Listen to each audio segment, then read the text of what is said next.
Hello friends.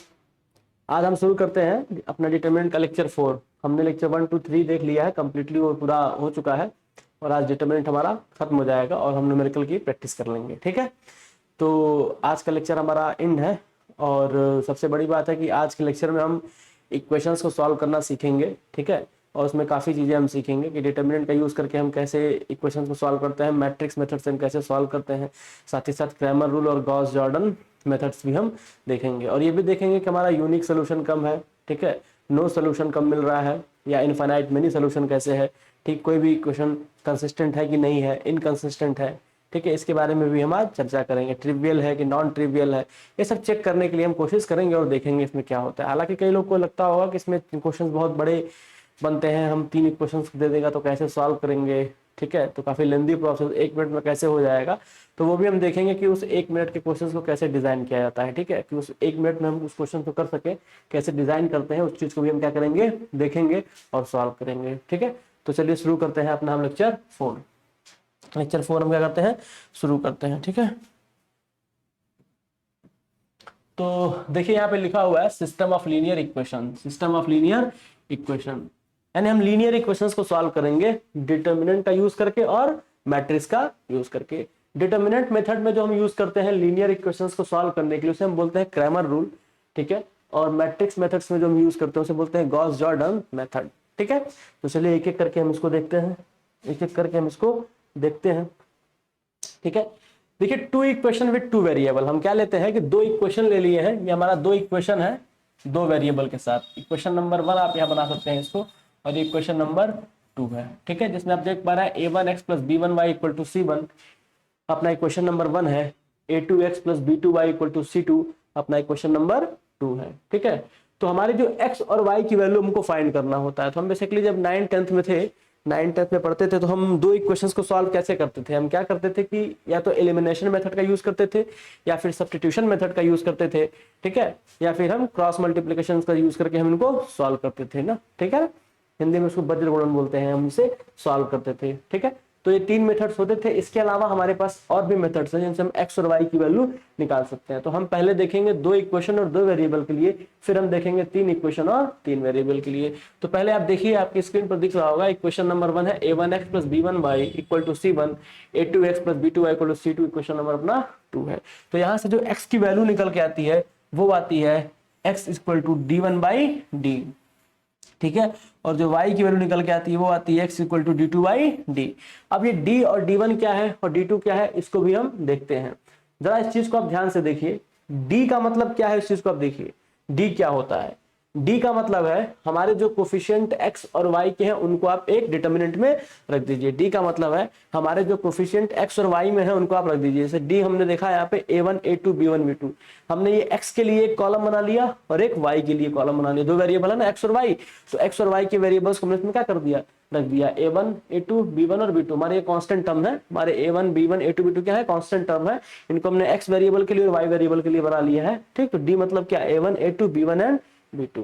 ठीक है, जब हम d1 लिख रहे होंगे तो हमारा जो कांस्टेंट c1 और c2 दिख रहा है ना, वो x की जगह आ जाएगा। x को हम क्या कर देंगे, तब खत्म कर देंगे। तो d1 यानी 1 की पोजीशन पे कांस्टेंट टर्म अपना रखेंगे, कौन सा, c1 c2 आ जाएगा, और अपना b वाला जो है इट इज यहाँ पर रहेगा। ठीक है, सेम अगर हम d2 को लिख रहे होते, अगर हम d2 को लिखेंगे तो d2 में क्या होगा, हमारा जो कि सेकंड पोजीशन पे आ रहा है c1, तो c1 c2 सेकंड पोजीशन पे आएगा, और जो पहला कॉलम था a1 a2 x का वो वैसा का वैसा रहेगा। तो कहने का मतलब है अगर हम d1 लिख रहे होंगे, ठीक है, तो जो हमारा इक्वल के राइट साइड होगा, यानी हम इस इक्वेशंस को जब भी यूज करेंगे x बराबर d1/d, ठीक है, d2/d या d1 d2 जब भी इस्तेमाल कर रहे होंगे, तो उसके लिए हमारा जो ये कांस्टेंट c1 और c2 दिख रहा है ना, वो इक्वल के राइट साइड ही होने चाहिए। इक्वल के राइट साइड होंगे तो हम इस तरीके से उनको सजाकर लिख सकते हैं। अब यहाँ पे आप देखिए, जैसे x हमको निकालना था, x इक्वल टू कितना होता है, d1/d।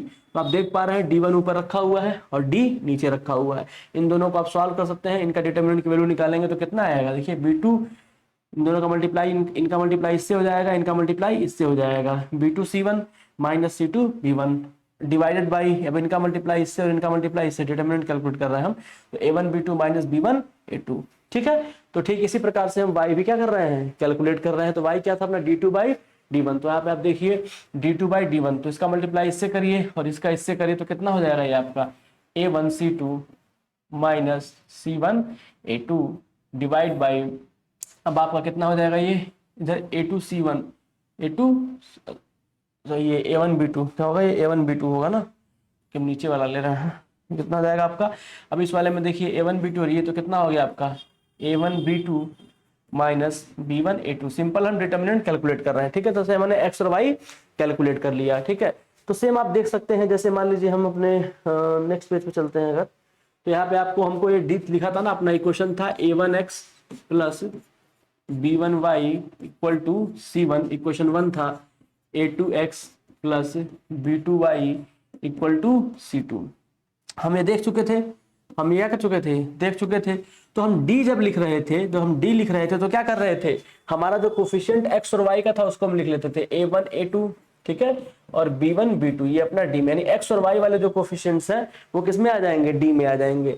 और जब हम d1 लिख रहे थे, जब हम d1 लिख रहे थे तो हम क्या कर रहे थे, 1 की पोजीशन पे, यानी कॉलम 1 की जो पोजीशन थी अपनी, ठीक है, यानी जो x की पोजीशन थी, x को हम किससे C1 C2 से रिप्लेस कर दे रहे थे, C1 C2 से, और अपना जो y वाला है वो second column as it is उसको वैसे ही उतार देंगे, ठीक। अब d3 में d2 लिख रहे थे हम, तो जब d2 लिख रहे थे तो d1 वाले में d हमने लिखा ना d, तो d का जो सेकंड कॉलम है वहां पे क्या आ जाएगा, C1 C2, और 1 वाला वैसे का वैसा रह जाएगा। तो मतलब जिसको हम लिख रहे होंगे, अगर ऐसे d3 लिख रहे होते, ठीक, तो d का जो पहला कॉलम और दूसरा कॉलम होता वो तो होता, और तीसरे कॉलम पे क्या आ जाता, अपना जो इक्वल के बाद इधर का टर्म आपको दिख रहा है। तो यहाँ मैंने लिख रखा है कि नोट इक्वेशन में all constant term right side हो, जो भी हम x और y के कोफिशिएंट्स को छोड़कर जो भी हमारा कांस्टेंट टर्म होगा, x y से जो फ्री होगा, x y z से जो भी फ्री होगा, या फिर अगर दो इक्वेशन है तो x y से अगर वो फ्री होगा तो वो क्या होना चाहिए, इक्वल के राइट साइड ही होना चाहिए, तब ये सही है। अगर उस साइड दिया हो तब उसे राइट साइड बना लेंगे। अगर ऐसा दिया होगा, अगर ऐसा दिया हो A1x plus B1y minus C1 equal to 0, तो आप तुरंत क्या करेंगे, इसको ऐसे बना लेंगे A1x plus B1y equal to C1 कर लेंगे, ठीक है। उसके बाद इस तरह से आप इस फॉर्मेट में लेकर आप इन्हें सॉल्व करेंगे। तो चलिए अब आगे थोड़ा हम बढ़ते हैं। अभी हम देख पाते हैं कि हम अगर D1 और D2 निकाल ले रहे हैं तो उसके बाद क्या होता है। जैसे मान लीजिए अपने पास दो वेक्टर है, हमने दो वेक्टर क्रॉस कर रहे हैं, तो A1/A2 is not equal to B1/B2, ठीक, यूनिक सोल्यूशन। अगर D is not equal to 0, अगर D is not equal to 0, हमारे पास दो इक्वेशन दिया है, ठीक है, हमारे पास क्या है, इस तरह के दो इक्वेशंस क्या है, गिवन है, इस तरह के हमारे पास दो इक्वेशन क्या है, गिवन है, ठीक है। जब ये दो इक्वेशन गिवन है तो उसमें A1 A2 B1 B2 coefficient है, जब उसका आप D कैलकुलेट करेंगे, अगर D is not equal to 0 तो कैसा सोल्यूशन मिलेगा, यूनिक सोल्यूशन मिलेगा, ठीक है। और साथ ही साथ A1/A2 is not equal to B1/B2 भी होगा, ठीक। वैसे ही अगर आप देखते हैं D बराबर 0 हो जाए और D1 and D2 is not equal to 0, मतलब D 0 हो जाए, ठीक, और D1 भी 0 ना हो, D 0 हो पर D1 0 नहीं होना चाहिए, D2 भी 0 नहीं होना चाहिए, तो ऐसी कंडीशन में आपको क्या मिलेगा, नो सोल्यूशन मिलेगा। और वेक्टर के केस में आप देखते थे A1/A2 equal to B1/B2 is not equal to C1/C2। हम जब वेक्टर पढ़ेंगे तो इस चीज को हम वेक्टर में देखेंगे। मैंने इसको वेक्टर के साथ और डिटर्मिनेंट दोनों के साथ हमने क्या कर दिया है, मर्ज कर दिया है, ताकि आप इस चीज को जाने, ठीक है। तो नो सोल्यूशन का मतलब क्या है वेक्टर के केस में, अगर A1/A2 is equal to B1/B2 is not equal to C1/C2 तो क्या मिलेगा, नो सोल्यूशन मिलेगा।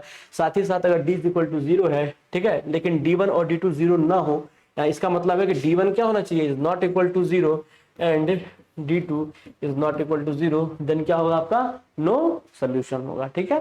साथ ही साथ अगर अपना दो इक्वेशन होता, ठीक, तो वो इनफाइनाइट मेनी सोल्यूशन कब देता, जब D1 और D2 सब 0 के क्या हो जाते बराबर। अगर D1 और D2 सभी 0 के बराबर हो जाते तो वो क्या देता, इनफाइनाइट मेनी सोल्यूशन वो देता। और साथ ही साथ वेक्टर के केस में वो इनफाइनाइट मेनी सोल्यूशन कब देता, जब A1/A2 equal to B1/B2 equal to C1/C2 हो जाता, तो वेक्टर्स दोनों क्या देते, इनफाइनाइट मेनी सोल्यूशन दे रहे होते। तो ठीक है, तो हमको बेसिकली दो इक्वेशन और दो वेरिएबल के लिए सॉल्व करना था। अपने पास दो इक्वेशंस थे, ठीक है, अपने पास क्या थे, दो इक्वेशंस थे, अपने पास क्या थे, दो इक्वेशंस थे, ठीक है, अपने पास दो इक्वेशंस थे, ठीक है, अपने पास क्या थे, दो इक्वेशंस थे। ऐसे मान लीजिए एक क्वेश्चन था अपने पास, एक अपने पास दो इक्वेशंस थे, डी था, हमने जैसे मान लीजिए हमने कैलकुलेट कर दिया A1x plus B1y equal to C1, ठीक है ना, A2x plus b2y equal to c2। हमने ले लिया इस चीज को, हमने इस चीज को लिया, ठीक है। और लेने के बाद हमने क्या किया, कैलकुलेट किया d। अगर d भी 0 आ जाए, d1 भी 0 आ जाए और d2 भी 0 आ जाए तो क्या देगा, इनफाइनाइट मेनी सोल्यूशन। तो क्या देगा वो, इनफाइनाइट मेनी सोल्यूशन, ठीक है। इनफाइनाइट मेनी सोल्यूशन आपको मिलेगा, ठीक है। इस केस में बात समझ में आ रही है, इनफाइनाइट मेनी सोल्यूशन आपको इस केस में मिलेगा। लेकिन अगर हम डी इस इक्वेशंस के लिए, अगर इसके लिए सेम इक्वेशंस के लिए अगर हम डी कैलकुलेट करें और D is not equal to 0 आए तो क्या देगा वो, यूनिक सोल्यूशन देगा। क्या देगा वो, यूनिक सोल्यूशन। यूनिक सोल्यूशन आपको ये प्रोवाइड कराएगा, ठीक है ना। यूनिक सोल्यूशन आपको क्या करेगा, ये प्रोवाइड कराएगा। बात समझ में आ रही है, यूनिक सोल्यूशन प्रोवाइड कराएगा। लेकिन इन केस हम डी निकालते और वो 0 हो जाता, लेकिन d1 नॉट इक्वल टू 0 और d2 is not equal to 0 होता, ठीक है, तो क्या मिलता हमको, नो सोल्यूशन। क्या मिलता हमको, नो सोल्यूशन। इसका हम सोल्यूशन निकाल नहीं पाते, ठीक है। तो ये चीज हमको जानना है कि दो इक्वेशंस अपने पास दे रखा है, इन दो इक्वेशंस में हम क्या कर लेंगे, डी बना लेंगे, d1 बना लेंगे, d2 बना लेंगे और d का डिटर्मिनेंट कैलकुलेट करेंगे। अगर वो 0 आता है, d1 का डिटर्मिनेंट कैलकुलेट किया वो भी 0 आ गया किसी गिवन पर्टिकुलर इक्वेशंस के लिए, for two equation two variable के लिए, ठीक है। और अगर d2 भी 0 आ जाता है, ठीक, तो वो क्या होगा, अपना इनफाइनाइट मेनी सोल्यूशन को वो टच कर रहा होगा। मतलब उस इक्वेशंस में x और y की बहुत सारी इनफाइनाइट वैल्यूज हम ले सकते हैं, ठीक है। सेम वैसे ही अगर हम किसी इक्वेशंस के लिए ऐसे गिवन दो इक्वेशंस होते हैं, उनके लिए हम d कैलकुलेट करते और d क्या आता अपना, इज नॉट इक्वल टू 0 आता, d क्या आता, इज नॉट इक्वल टू 0 आता, तो कैसा होता, वो यूनिक सोल्यूशन दे रहा होता, ठीक है ना। और दूसरी हम बात करें कि अगर हमारा सेम इक्वेशन इसी तरह से कोई दिया होता और हम वहां पे d इक्वल टू 0 आता, लेकिन d1 और d2 is not equal to 0 होते, तो हम क्या कहते हैं, नो सोल्यूशन अपना वो प्रोवाइड करा रहे थे। तो इस तरह अगर कभी कंडीशन देगा कि आप बताइए इनफाइनाइट मेनी सोल्यूशन है, नो सोल्यूशन है या यूनिक सोल्यूशन है, तो सबसे पहले आप क्या करेंगे, d1 और d2 निकाल कर अपना रखे रहेंगे, ठीक है। और गिवन कंडीशंस के साथ मैच करा के आप देख लेंगे कि उसकी वैल्यू क्या हो रही है, ठीक है ना। अगर d1 d2 सब 0 होता है तो infinite many solution, but d 0 होता है बट d1 और d2 0 नहीं होता है तो क्या देगा वो, नो सोल्यूशन। अगर इन केस हमारा d is not equal to 0 होता है तो क्या देगा, यूनिक सोल्यूशन, ठीक है। तो ये हमको पता होना चाहिए ताकि हम किसी भी इक्वेशंस में हम यूज कर सकें, ठीक है। चलिए अब इस चीज को थोड़ा हम देखते हैं, ठीक है ना, ठीक है ना, ठीक है। चलिए और अब नेक्स्ट पेज पे आते हैं हम, ठीक है ना। अब जरा इस चीज को देखिए, नेक्स्ट पेज पे देखिए, हमारे इंपॉर्टेंट टर्म्स के बारे में थोड़ा हम अब बात करते हैं। हमारा इंपॉर्टेंट टर्म्स क्या क्या है, ठीक है ना। इंपॉर्टेंट टर्म्स को हम थोड़ा देखते हैं, हम कौन कौन से टर्म्स यहाँ यूज करने वाले हैं। हम एक टर्म यूज करेंगे जिसका नाम होगा कंसिस्टेंट। कंसिस्टेंट का मतलब है सोल्यूशन एग्जिस्ट करेगा। कंसिस्टेंट का मतलब क्या है, अगर कोई इक्वेशन कंसिस्टेंट होगा तो उसका सोल्यूशन क्या करेगा, एग्जिस्ट करेगा, साथ ही साथ वो इनफाइनाइट या फिर यूनिक सोल्यूशन वो दे रहा होगा। मतलब हमारे पास जो भी इक्वेशन होगा, मान लीजिए हमारे पास कोई इक्वेशन ऐसा है, ठीक है ना, a1x है प्लस b1y, ठीक है, plus c1 equal to c1z equal to d1 है, ठीक है। ऐसे ही अपना a2x plus b2y plus c2z equal to d2 है, ठीक है। ऐसे ही अपना कोई क्वेश्चन दे देता है a3x plus b3y plus c3z equal to d3 दे देता और पूछता कि बताइए ये कंसिस्टेंट है कि नहीं। तो आप क्या करते, सबसे पहले उसका d और d1 निकालते, अगर वो यूनिक आता या फिर इनफाइनाइट मेनी सोल्यूशन यानी यूनिक d निकालते, d1 निकालते, d2। इसके लिए आप क्या करते, d कैलकुलेट कर लेते, d कितना हुआ इसके लिए, d1 आप कैलकुलेट कर लेते, इसके लिए क्या कैलकुलेट करते आप, d2 कैलकुलेट कर लेते, इसके लिए आप d3 कैलकुलेट कर लेते हैं, ठीक है। इसके लिए आप d3 कैलकुलेट कर लेते और जब आप d1 d2 d3 निकाल लेते तो आपको बताया जा चुका है कि किस तरह से हमको इनफाइनाइट मेनी सोल्यूशन और यूनिक सोल्यूशन चेक करना है। जैसे टू वेरिएबल टू इक्वेशंस के लिए है सेम कंडीशन, थ्री वेरिएबल और थ्री इक्वेशंस के लिए है। अगर अपना d is not equal to 0 आता तो यूनिक सोल्यूशन हो जाता, ठीक है, तो भी वो कंसिस्टेंट था, सोल्यूशन एग्जिस्ट करेगा और वो क्या होगा, कंसिस्टेंट होगा। लेकिन अगर d बराबर 0 आता, d1 d2 और d3 भी 0 आता तो इनफाइनाइट मेनी सोल्यूशन होते, फिर भी वो क्या होता, सोल्यूशन उसका एग्जिस्ट कर रहा है और वो क्या है, कंसिस्टेंट है, ठीक है। अगर हम बात करते हैं इनकंसिस्टेंट की, इनकंसिस्टेंट का मतलब क्या है कि अगर solution does not exist, solution अपना एग्जिस्ट ना करे तो मतलब क्या हो जाएगा, नो सोल्यूशन। तो नो सोल्यूशन की कंडीशन क्या थी कि डी अपना क्या हो, 0 हो जाए, बट d1 d2 और d3 0 ना हो तो क्या देगा, नो सोल्यूशन। तो ऐसे केस में क्या होगा हमारा, वो इनकंसिस्टेंट, वो इक्वेशन कैसा होगा, वो इनकंसिस्टेंट होगा, ठीक है। सेम अगर हम बात करते हैं होमोजेनियस इक्वेशन क्या होता है, होमोजेनियस इक्वेशन में constant term are zero, constant term are zero, यानी यहाँ पे जो अगर होमोजेनियस इक्वेशन इसके लिए निकालते हैं आप तो कांस्टेंट टर्म आप देख रहे हो ना, D1 D2 और D3 ये कांस्टेंट टर्म है। कांस्टेंट टर्म हमारे कौन कौन से इक्वेशन में, constant term are free from x y z, free from x y z, मतलब कांस्टेंट टर्म ऐसे टर्म होंगे जो एक्स वाई जेड से क्या होंगे, फ्री होंगे। जैसे आप देख पा रहे हैं D1 D2 और D3 है, इसमें कोई एक्स वाई जेड तो टर्म है नहीं, तो वो जीरो हो जाएंगे, ठीक है ना, वो क्या हो जाएंगे, जीरो हो जाएंगे। कांस्टेंट टर्म क्या होते हैं, constant term are free from x y z, वो एक्स वाई जेड से क्या होंगे, वो फ्री होंगे, ठीक है, बात समझ में आ रही है, वो एक्स वाई जेड से क्या होंगे, वो आपके फ्री होंगे। तो जरा इसको देखिए आप, होमोजेनियस इक्वेशंस में आप समझ पा रहे होंगे कांस्टेंट टर्म क्या जीरो हो जाएगा। इस इक्वेशन के लिए कांस्टेंट टर्म क्या है, इक्वल के राइट साइड जो भी है जो एक्स वाई जेड से क्या है, फ्री है, यानी D1 D2 और D3 जीरो हो गया। ठीक, ऐसे हम बात करते हैं ट्रिवियल पूछता तो कैसे होता कि all variable equal to zero, जितने वेरिएबल हैं, वेरिएबल मतलब क्या, एक्स वाई और जेड, वेरिएबल मतलब क्या होता है, एक्स वाई और जेड। वेरिएबल क्या होता है वो भी लिख लीजिए, वेरिएबल का मतलब क्या है, यहाँ पे वेरिएबल का मतलब है एक्स वाई और जेड की बात कर रहा है वो। वेरिएबल मतलब किसकी बात कर रहा है वो, एक्स वाई और जेड की। अगर एक्स वाई और जेड सब जीरो हो जाता है, ठीक है, यानी एक्स बराबर वाई बराबर जीरो, जेड बराबर जीरो हो जाता है, तो क्या होगा, ट्रिवियल सोल्यूशन होगा। क्या होगा वो, ट्रिवियल सोल्यूशन, ट्रिवियल सोल्यूशन वो होगा। तो क्या हो जाएगा, ट्रिवियल सोल्यूशन हो जाएगा। अगर वो ऐसा नहीं है तो वो क्या हो जाएगा, ट्रिवियल सोल्यूशन नहीं होगा, ठीक है। तो अपना ट्रिवियल सोल्यूशन आप समझ में आ गया होगा। कंसिस्टेंट का मतलब भी आप समझ पा रहे होंगे, इसको मैं एक बार और एक्सप्लेन कर देता हूँ। कंसिस्टेंट टर्म को थोड़ा आप देख लीजिए, ठीक है, इसको थोड़ा मैं एक बार और एक्सप्लेन कर देता हूँ जिससे कि आपको समझने में थोड़ा आसानी हो, ठीक है। इस चीज को मैं एक बार और एक्सप्लेन कर दे रहा हूँ, इसे आप थोड़ा ध्यान से समझिएगा, ठीक है। जरा देखिए, जैसे मान लीजिए हम तीन इक्वेशन ले लेते हैं, ठीक है, हम एक इक्वेशन लेते हैं अपना A1x plus B1y plus C1z equal to D1, ठीक है।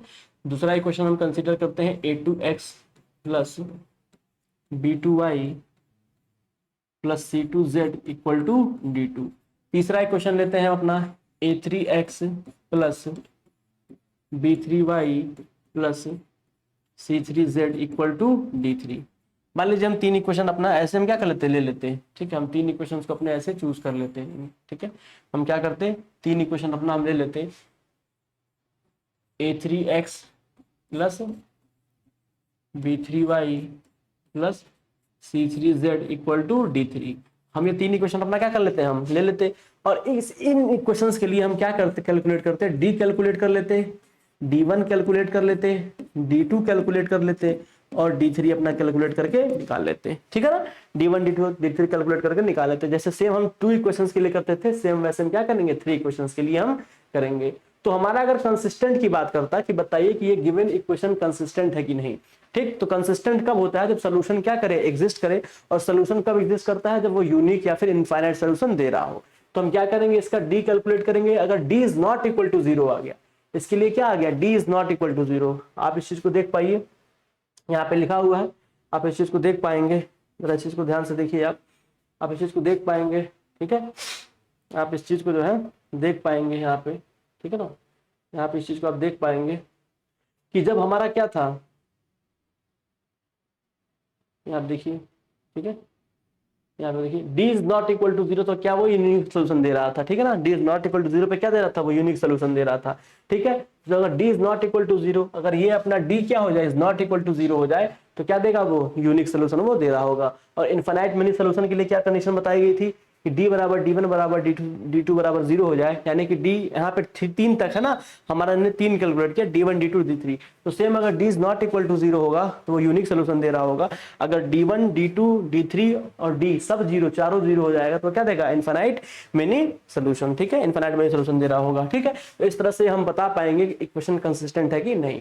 दूसरी बात हम बात करते हैं, इनकंसिस्टेंट का मतलब होता है नो सोल्यूशन। इनकंसिस्टेंट का मतलब क्या है, नो सोल्यूशन। इनकंसिस्टेंट का मतलब क्या है, नो सोल्यूशन। इनकंसिस्टेंट का मतलब क्या है, नो सोल्यूशन, ठीक है।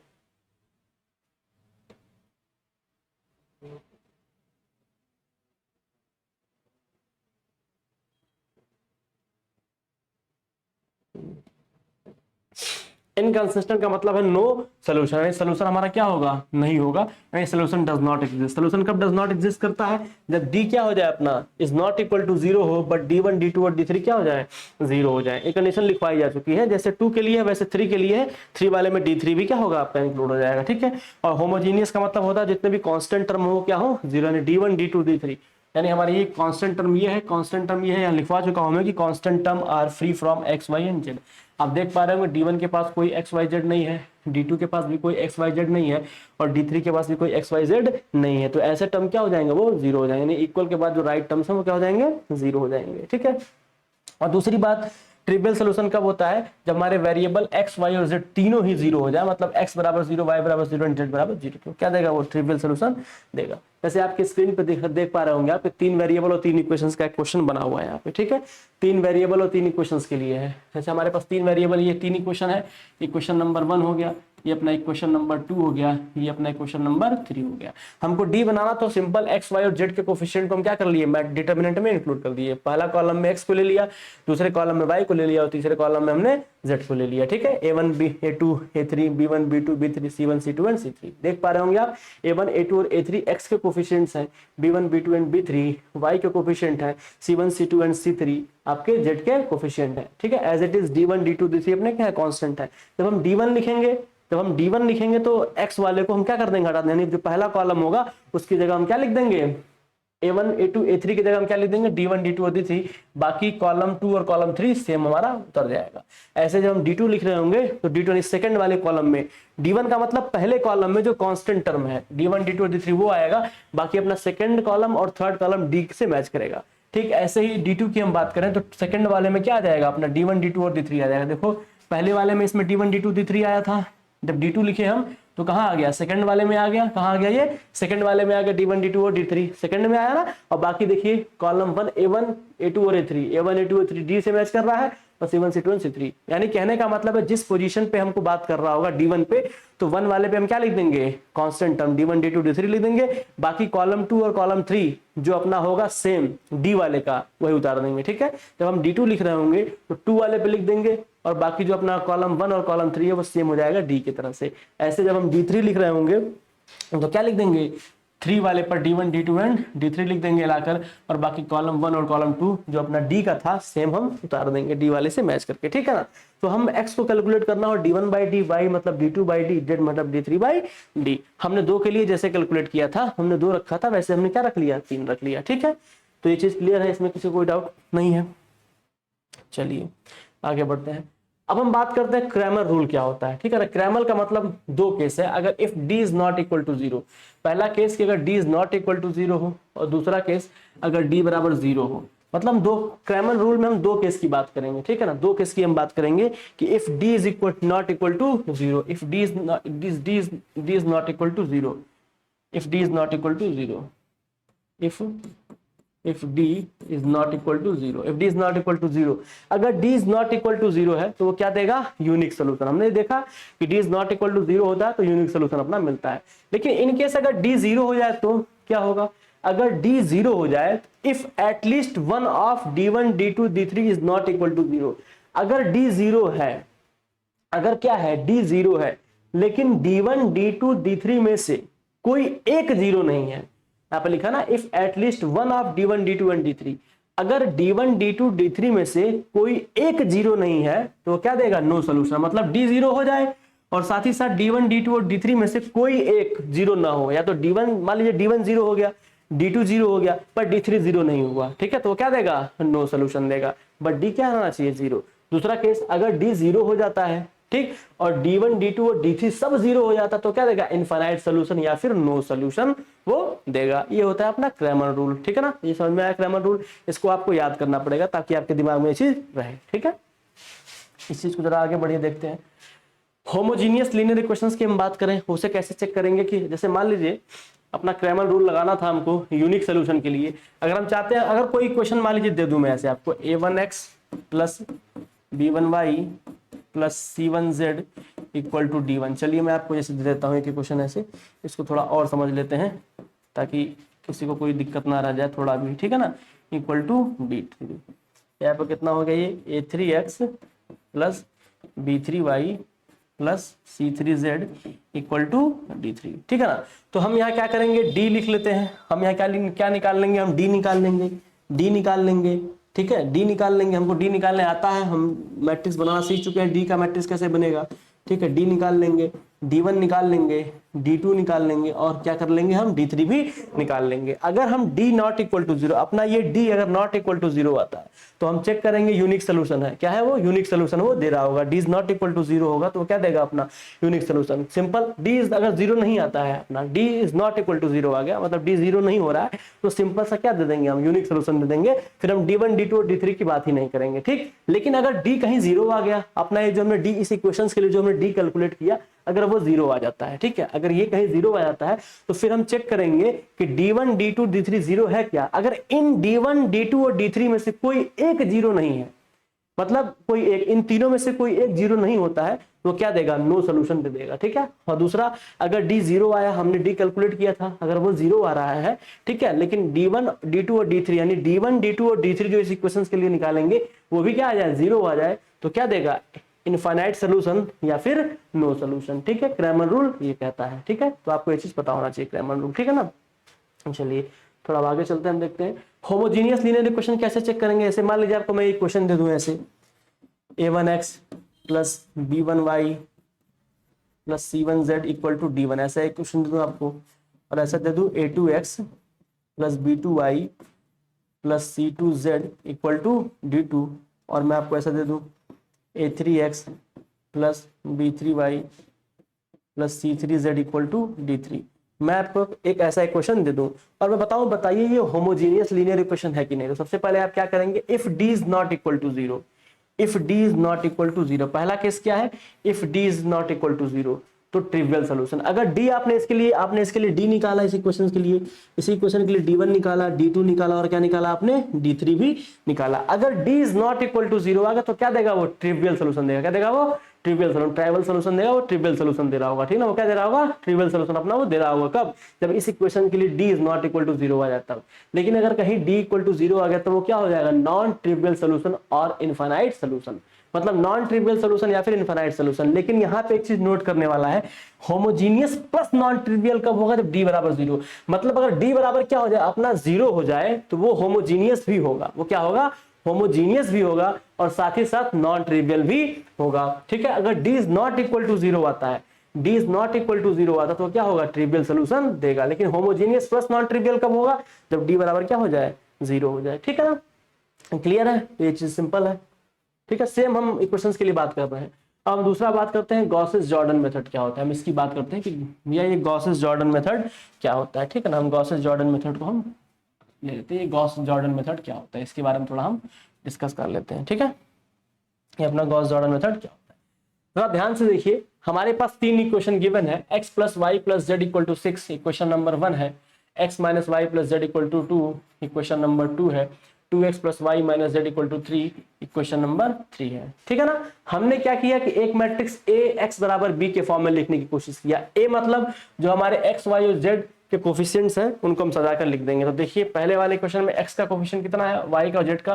पहले वाले क्वेश्चन में x का कोफिशिएंट 1 है, y का 1 है, z का 1 है, ठीक। सेकंड वाले क्वेश्चन में x का कोफिशिएंट कितना है, 1 है, ठीक है, y का -1 है, z का कितना है, 1 है, ठीक है। और थर्ड वाले में देखिए x का कोफिशिएंट कितना है, 2 है, y का 1 है और z का -1 है। या तो आप ऐसे लिख लीजिए पूरा x का, y का और z, मतलब हमारा जो इक्वेशन में x और y z है उनको हमने क्या कर लिया, एक मैट्रिक्स के फॉर्म में लिख लिया, उनके कोफिशिएंट को, x को एक कॉलम में, y को एक कॉलम में, z को एक कॉलम में, ठीक है।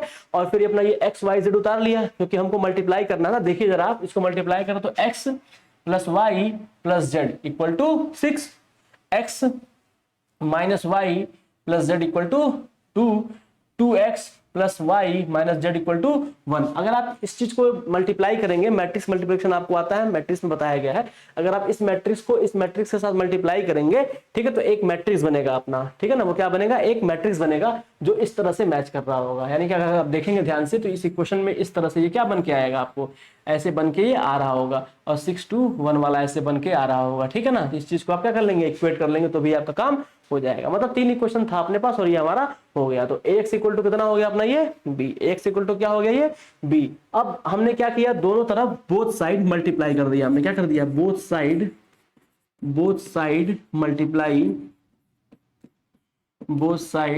Multiply by a inverse.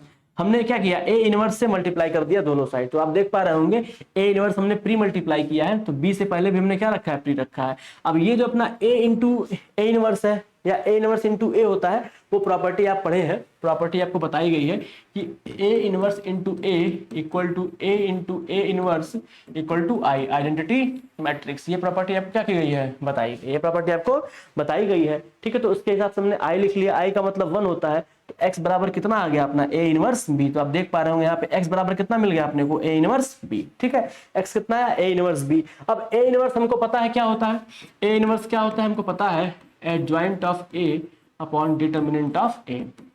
ये हमको पता है a इनवर्स कितना होता है, adjoint of a upon determinant of a। तो वो हमने लिख रखा है adjoint of a upon determinant of a, और b से मल्टीप्लाई वो था, ठीक है। तो इसके बाद हम देखते हैं गॉस जॉर्डन मेथड क्या कहता है अपना, ठीक है। यानी गॉस जॉर्डन मेथड क्या कहता है, ठीक है ना।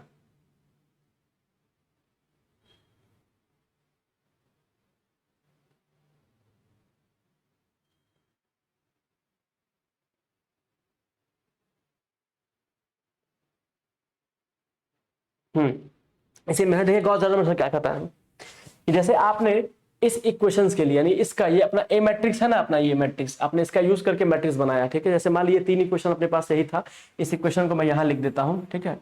इस इक्वेशन को मैं यहाँ लिख देता हूँ, इस इक्वेशन को मैं यहाँ वापस से लिख देता हूँ, जो लिखा हुआ है x plus y plus z equal to 6, ठीक है।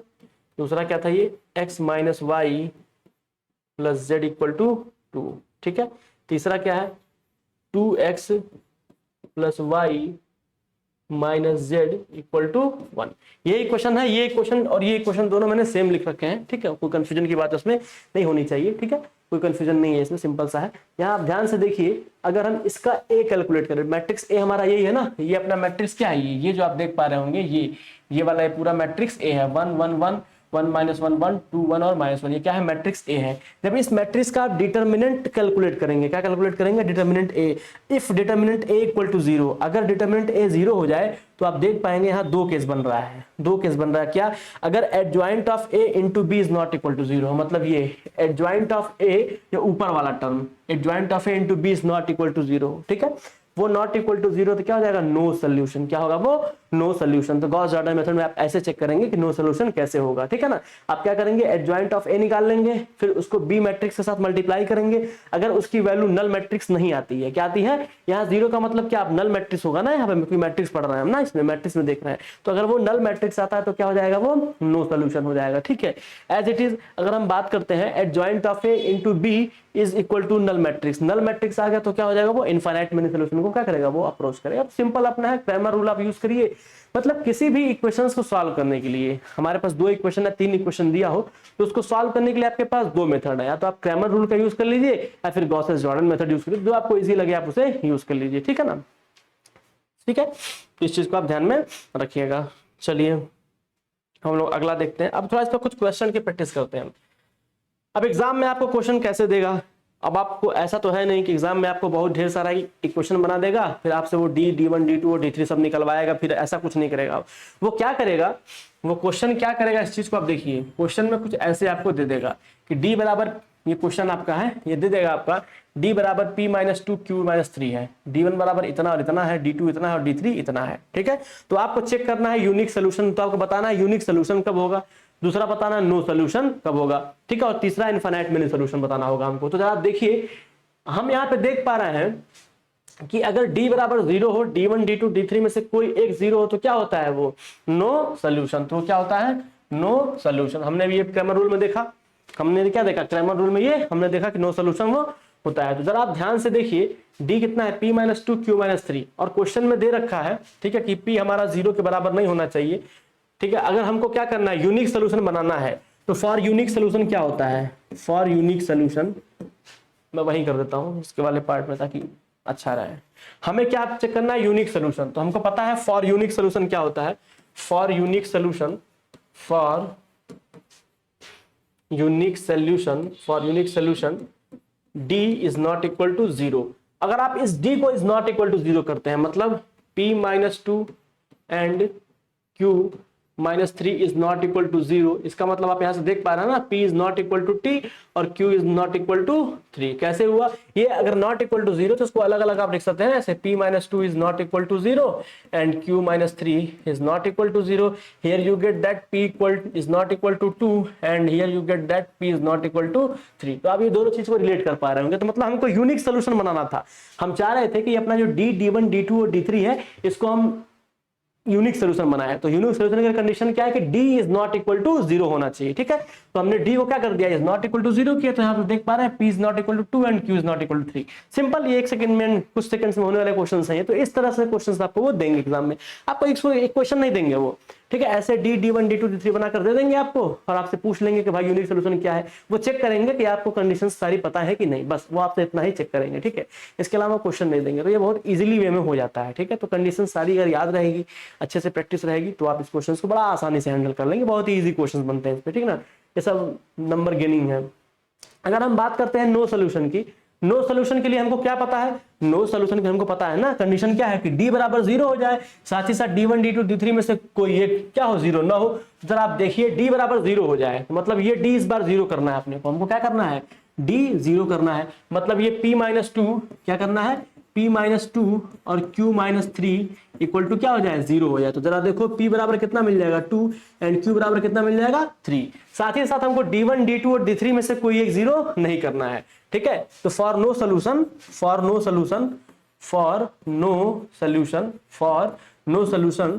d is equal to 0 and d1, d2 and d3 में से कोई एक 0 ना हो, कोई एक 0 ना हो, कोई एक 0 ना हो। वो आपके बोर्ड की स्क्रीन पे लिखा भी हुआ है। ठीक है ना, आप देखेंगे उसको स्क्रीन पे, वो लिखा हुआ है, उसको लिखने की कोई जरूरत नहीं है। वो लिखा हुआ है कि for no solution d is equal to 0, d equal to 0, d1, d2, d3 में से कोई एक 0 ना हो। तो मतलब हमारा क्या होना चाहिए, d1 is not equal to 0, हमारा क्या होना चाहिए, d1 is not equal to 0 हो, या फिर d2 is not equal to 0 हो, या फिर d3 is not equal to 0 हो। तो चलिए हम d1 को लेते हैं। सबसे पहले अपना हम d1 को लेते हैं, इसको नॉट इक्वल टू 0 करते हैं, मतलब p minus 2 and 4 q minus 15 is not equal to 0। तो हम देख पा रहे हैं यहाँ से 2 मिलेगा, p is not equal to 2 and q is not equal to 15/4। अगर आप ध्यान से देखिएगा, p की वैल्यू 2 रख देते हैं आप, तो d क्या हो जाएगा अपना, 0 हो जाएगा। d 0 हो रहा है ना, d इक्वल टू 0। ठीक है, और q is not equal to 15/4, q is not equal to 15/4। लेकिन हमको क्या करना है, अगर आप d3 देखें, अगर आप ध्यान से देखें, d3 देखें, तो p अगर यहाँ पे 2 रख देंगे तो भी क्या, वो 0 हो जाएगा, d3 भी 0 हो जाएगा। लेकिन हमको d1, d2, d3 में से किसी एक को ही 0 करना है। बात समझ रहे मेरी, d1, d2, d3 में से किसी एक को क्या करना है, 0 के बराबर नहीं करना है। ठीक है ना, किसी एक को 0 के बराबर नहीं करना है। तो हमने d1 को 0 के बराबर कर दिया। हमने अगर d1 को 0 के बराबर कर दिया है तो d3 नहीं होना चाहिए था अपना। ठीक है, d3 नहीं होना चाहिए था। ठीक, तो p बराबर हम 2 नहीं लेंगे, p हमारा क्या होगा, 2 आंसर में नहीं आएगा, p is not equal to 2। तो अपने पास अब क्या बचा, q बराबर 3। तो क्या हो जाएगा अपना आंसर, q बराबर 3। तो हम आंसर में क्या लिख देंगे, q बराबर 3 हमारा क्या है, राइट आंसर है। देखो जरा, हमने p बराबर 2 रखा तो d तो अपना 0 हो जा रहा है, लेकिन साथ ही साथ d 0 होने के साथ साथ d3 भी 0 हो जा रहा है और d1 भी 0 हो जा रहा है और d2 भी सब 0 हो जाएगा। अगर मैं p बराबर 2 रख दूं, अगर मैं if p बराबर 2 रख दूं, जरा ध्यान से देखो, d भी क्या हो जा रहा है, 0 हो जा रहा है, d1 भी क्या हो जा रहा है, 0 हो जा रहा है, d2 0 दे ही रखा है और d3 भी क्या हो जा रहा है अपना, 0 हो जा रहा है। तो हमारे ये क्या नो सोल्यूशन वाली कंडीशन को फॉलो कर रहा है, नहीं। तो हमें क्या रखना है, p is not equal to 2, p हमारा 2 नहीं होना चाहिए। तो p 2 नहीं होना चाहिए, तो q क्या होना चाहिए, 3। तो q 3 रख सकते हैं। तो अपना आंसर क्या होगा इसके लिए p is not equal to 2 and q equal to 3। बस सिंपल सा इसके लिए हमारा क्या हो जाएगा, ये आंसर हो जाएगा। ये सिंपल है, कोई इसमें डिफिकल्टीज नहीं है। ठीक है, अगर ऐसे इनफाइनाइट मिनी सोल्यूशन चेक करना होता, इनफाइनाइट मिनी सोल्यूशन के लिए क्या होता है, सब 0 तो भाई पीछे देखा था हमने ना कि d बराबर 2 रख दे रहे, p बराबर 2 रख दे रहे तो सब 0 हो जा रहा था। तो p बराबर 2 रख दो, p बराबर 2 रख दो। अब q belongs to real number, आप q कुछ भी रख दीजिए, उससे फर्क नहीं पड़ेगा उसको, क्योंकि हमको d, d1, d2 और d3 0 बनाना था। ठीक है ना, तो हमको क्या बनाना था, डी D1 D2 और D3 0 बनाना था, जो p बराबर 2 रखने पे हो जा रहा था। हमने q के साथ कोई छेड़छाड़ की नहीं, बिना q की कोई वैल्यू रखे ही p की सिर्फ वैल्यू रख देने पर d D1 D2 और D3 0 हो जा रहा था। तो इसलिए वो किसको फॉलो करेगा, इनफाइनाइट मिनी सोल्यूशन को वो फॉलो कर रहा है, इसलिए p बराबर 2, q belongs to real number. q कुछ भी तुम रख दो, उससे फर्क नहीं पड़ेगा, और ये अपना 0 आ रहा था फॉर दिस पर्टिकुलर क्वेश्चन। ठीक है, तो ये क्वेश्चन आपको समझ में आ गया होगा, इसको आप बार बार प्रैक्टिस करिएगा। ठीक है, अब जरा इस चीज को देखिए, इस चीज को आप ध्यान से देखिए, दे रखा है कि the system of equation K x plus y plus z equal to 1, x plus K y plus z equal to K, x plus y plus z K equal to K square has no solution if K की क्या value हो। Option आपके पास 4 दिख रहे होंगे, A B C and D, ये 4 option आपको दिख रहे होंगे। ठीक है, इन चारों ऑप्शन में से बताना है कि करेक्ट ऑप्शन क्या है। ठीक है, तो इसको कुछ समय लीजिए और सॉल्व करिए।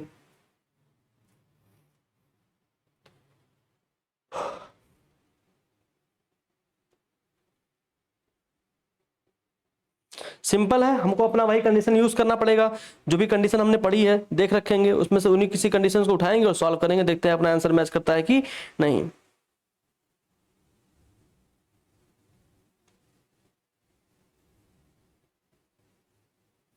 आपको क्या चेक करना है, नो सोल्यूशन। क्या चेक करना है आपको, नो सोल्यूशन चेक करना है ना।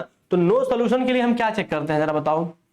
नो सोल्यूशन के लिए d इक्वल टू 0 हो जाए, but d1 is not equal to 0, d2 is not equal to 0 and d3 is not equal to 0, ऐसा चेक करते हैं कुछ हम।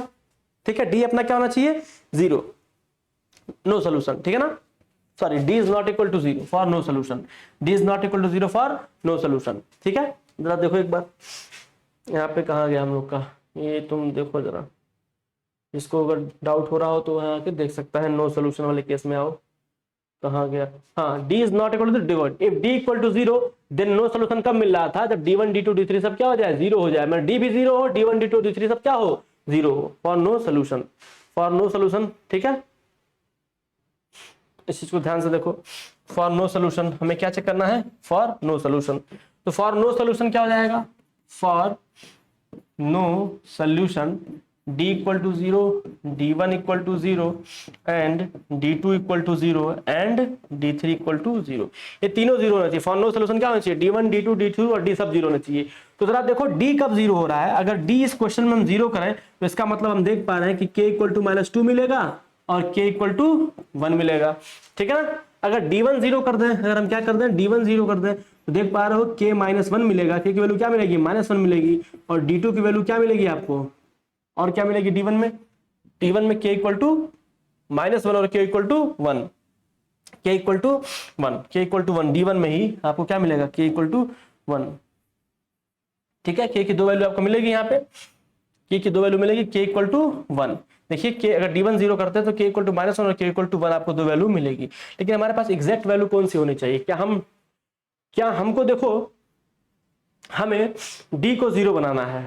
ठीक है ना, d को 0 बनाना है, तो k तो अपना यहाँ सेकंड वाले d1 के लिए तो k इक्वल टू 1 सही लग रहा है। ठीक है ना, और d2 के लिए क्या करना है, d हमको 0 बनाना चाहिए। तो अगर d में हम k इक्वल टू 1 रख देते हैं, k इक्वल टू 1 अगर हम आप k इक्वल टू -1 रखते हैं, जैसे आप k इक्वल टू -1 रखे, यहाँ पे देखो जरा, k इक्वल टू -1 रखे तो ये तो d1 तो 0 हो जाएगा। ठीक है, d1 0 हो जाएगा, लेकिन जब तुम k इक्वल टू -1 रखोगे तो d 0 होगा, d 0 होगा नहीं, तो k इक्वल टू -1 हमको नहीं लेना है, k इक्वल टू -1 अपना आंसर नहीं होगा। ठीक, क्योंकि अगर k इक्वल टू -1 यहाँ रख दें तो सिर्फ अपना d1 0 होगा। ठीक है, बट d 0 नहीं होगा, लेकिन d भी क्या होना चाहिए, 0 होना चाहिए, इसलिए k इक्वल टू -1 डिस्कार्ड कर देंगे। ठीक है, बात समझ में आई। सेम ऐसे यहाँ पे देखो, अगर k इक्वल टू 1 रख देते हैं तो d भी 0 हो जाएगा और d1 भी 0 हो जाएगा, यानी k इक्वल टू 1 भी ठीक है। अगर d इक्वल टू -2 रख देते हैं, क्या रख देते हैं, -2 रख देते हैं, -2 अगर तुम रख दो, -2 रख दो तो सिर्फ क्या d 0 होगा, लेकिन d1 0 होगा नहीं, -2 रख दोगे तो d1 0 नहीं होगा, तो आंसर क्या हो जाएगा इसका 1, आंसर क्या हो जाएगा 1। ठीक है, सिंपल सा है ये, 1 आप रखने पर, 1 रखने पर क्या हो रहा है, d और d1 दोनों 0 हमको मिल रहा है, तो अपना ये काम खत्म हो गया। ये सिंपल सा आंसर था, इसका कोई इसमें दिमाग लगाने की जरूरत नहीं थी। ठीक है, बस कंडीशन आपने फॉलो करा और आपने आंसर पाया। ठीक, ऐसा एक और क्वेश्चन आप प्रैक्टिस कर लीजिए, 4x plus lambda y plus 2 equal to 0 है, 2x minus y plus lambda equal to 0 है, mu x plus 2i plus 3 के इक्वल टू 0 है। ये आपका इक्वेशन 1 है, ये आपका इक्वेशन 2 है, या बस कुछ करना नहीं है, आपको बस कंडीशन पता होनी चाहिए, उस कंडीशन को बस अप्लाई कर दिया आंसर आ जाएगा। आपको बताना है होमोजेनियस नॉन ट्रिवियल है कि नहीं है, has non trivial, non trivial के लिए आपको पता है कि डी इक्वल टू क्या होना चाहिए, 0, ठीक है, डी इक्वल टू 0, तो आपको डी इक्वल टू 0 करना है। डी अपना ये दे रखा है क्वेश्चन में, डी हम बना, इस क्वेश्चन से डी आपको बनाना पड़ेगा, इस क्वेश्चन से आपको डी बनाना पड़ेगा, यानी डी के लिए आपको ये फिल करना पड़ेगा, ये भरना पड़ेगा आपको, इसमें नहीं बना कर दिया है, 4 2 म्यू, ठीक है, लेमडा -1 2, फिर ये कितना है 2 1 और 3। अब जब आप यहाँ से डी कैलकुलेट करेंगे, आपको पता है कि डिटर्मिनेंट कैलकुलेट करना है डी के लिए, तो आप डी अब कैलकुलेट करेंगे तो वो आपको मिलेगा lambda +2 into mu -6। D calculate करना आपको सिखाया गया है, ठीक है, ये चीज आपको कंप्लीट आती है, तो आप कंप्लीट इस चीज को देखिए, जिसने नहीं देखा है वो जाकर उसको जरूर देखे, ठीक है ना। तो ये तो भैया डी अपना हो गया।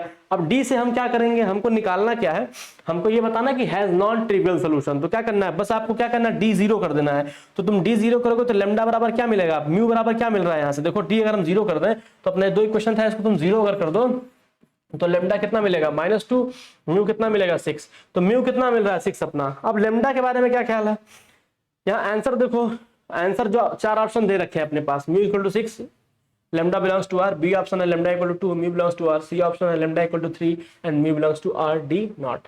तो हम देख पा रहे हैं कि लेमडा इक्वल टू हमारा -2 आया है, यहाँ पे ऑप्शन आप मैच करिए, कहीं लेमडा इक्वल टू -2 रखा है तो खत्म, लेमडा की कोई मतलब नहीं है। म्यू पे बात करते हैं, म्यू इक्वल टू 6, ठीक है, अगर हम म्यू इक्वल टू 6 रख दें तो हमेशा के लिए 0 होगा, लेमडा कुछ भी रखते रहो फर्क नहीं पड़ेगा, ठीक है, म्यू का 6 तुम रख दो, या तो हम लेमडा -2 रख दें और म्यू लेमडा -2 रख दो तो भी 0 होगा डी, और म्यू कुछ भी रखो तो फर्क नहीं पड़ेगा। बट ऐसा कोई आंसर दिया नहीं है, ऑप्शन ऐसा कोई मैच इसमें से कर नहीं रहा है हमारा पहला ऑप्शन, तो इसलिए उसको हम क्या कर देंगे, छोड़ देंगे, हालांकि सही वो भी है लेकिन छोड़ देंगे। लेकिन दूसरे को देखो जरा, अगर हम म्यू को ही 6 रख देते हैं, म्यू को 6 रखे तो वो भी 0 बनेगा, और लेमडा की वैल्यू कुछ भी रख दो तो भी क्या रहेगा, 0 है भाई, 0 में तुम किसी का मल्टीप्लाई करोगे 0 ही तो मिलेगा। तो ठीक है, तो ऑप्शन हमारा कौन सा मैच कर रहा है, mu equal to 6 and lambda belongs to R, तो ऑप्शन 1 क्या हो जाएगा अपना राइट आंसर हो जाएगा। तो इन सब क्वेश्चंस में आपको 2 3 4 आंसर मिल सकते हैं, ठीक है ना, 2 1 से ज्यादा आंसर आपको मिल सकते हैं, लेकिन आपको जो है ये देखना पड़ेगा जो ऑप्शंस आपने चूज कर रखे हैं उन ऑप्शंस के बेसिस पर, ठीक है, कौन सा अपना ये होगा, ये चीज हमको क्या होनी चाहिए, पता होनी चाहिए, तभी आप इस चीज को क्या कर पाएंगे, आप कर पाएंगे। तो ये चीज थोड़ा आप विशेष ध्यान रखिएगा इस चीज का, बस बाकी इसमें कुछ और करने की आवश्यकता नहीं है, ठीक है। तो चलिए थोड़ा इसके आगे देखते हैं कि हम थोड़ा और क्या है इसमें देख सकते हैं।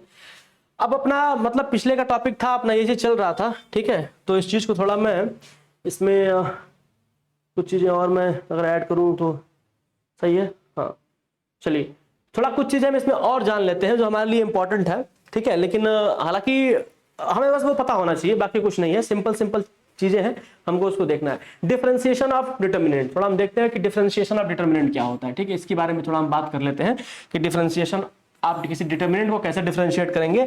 ये आपको काम आएगा जब आप डिफरेंशिएशन कैलकुलस पढ़ेंगे, तो आपको ये थोड़ा काम आएगा, ठीक है, जब आप कैलकुलस पढ़ेंगे तो आपको थोड़ा ये काम आएगा कि इसमें आपको कैसे करना है, ठीक है, सिंपल सा आपको ये चीज फॉलो अप करना पड़ेगा, ठीक है, तो इस चीज को आप देखिए, ठीक है।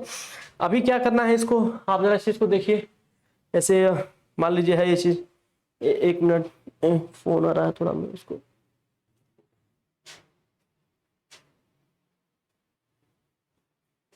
ठीक है। तो हम बात करते हैं डिफरेंशिएशन ऑफ डिटर्मिनेंट, हम किसी भी डिटर्मिनेंट को डिफरेंशिएट कैसे करते हैं उसके बारे में थोड़ा हम बात करते हैं, डिफरेंशिएशन ऑफ डिटर्मिनेंट, ठीक है।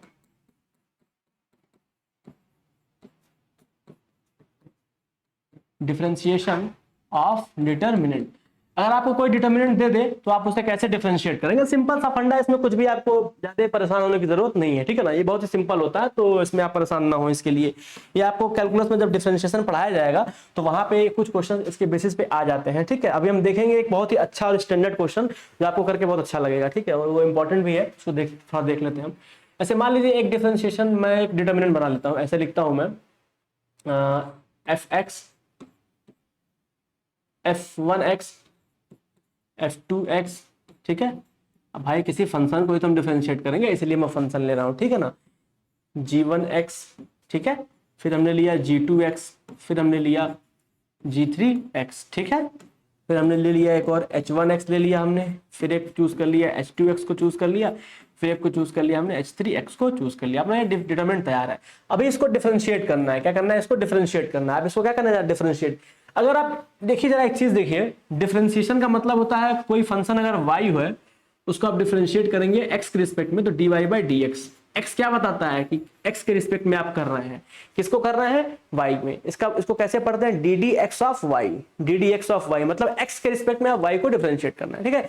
इसको सिंपल ऐसे भी लिख सकते हैं, वाई के ऊपर एक डैश लगा दीजिए, इसको पढ़ते हैं वाई प्राइम। क्या पढ़ते हैं, वाई प्राइम। क्या पढ़ते हैं इसको, वाई प्राइम, वाई प्राइम।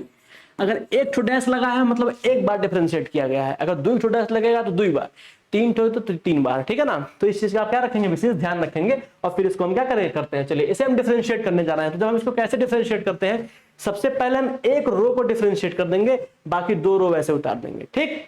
फिर प्लस का साइन लगाएंगे, फिर दूसरे रो को डिफरेंशिएट करेंगे, पहला और तीसरा जैसे है वैसे ही रख देंगे, प्लस तीसरे रो को डिफरेंशिएट करेंगे, पहला दूसरा जैसे वैसे रख देंगे। सिंपल देखिए यहाँ पे कैसे होगा, आफ्टर डिफरेंशिएशन, डिफरेंशिएट कैसे होगा ये देखिए जरा। जब आप इसको डिफरेंशिएट करेंगे after differentiation, after differentiation, after differentiation देखो कैसा दिखेगा वो, आप बताना आपको f1 f प्राइम x हो जाएगा, ठीक है ना, f प्राइम x हो जाएगा। क्या हो जाएगा ये, f प्राइम x हो जाएगा। फिर क्या हो जाएगा ये, f2 प्राइम x हो जाएगा। फिर क्या हो जाएगा ये, f3 प्राइम x हो जाएगा, ठीक। ये चीज समझ में आया आपको। बाकी आपका जैसा है वैसे ही आप उतार लेंगे, g1x, ठीक है, उसको आपको बिल्कुल भी छेड़ना नहीं है। g2x और g3x बिल्कुल आपने उसको टच नहीं करना है। ऐसे ही h1x हो जाएगा आपका, ऐसे ही आपका h2x हो जाएगा, और ऐसे ही आपका h3x हो जाएगा। आपने बिल्कुल भी उसको टच नहीं करना है, ठीक है, क्लियर है। आप डिटरमिनेंट लेंगे, फिर आप प्लस का क्या लगाएंगे, साइन लगाएंगे। फिर आप क्या करेंगे, पहला रो जैसे है वैसे उतार लेंगे। पहला रो क्या था, f1x था, उसको उतार लिया। f2x था, इसको उतार लिया।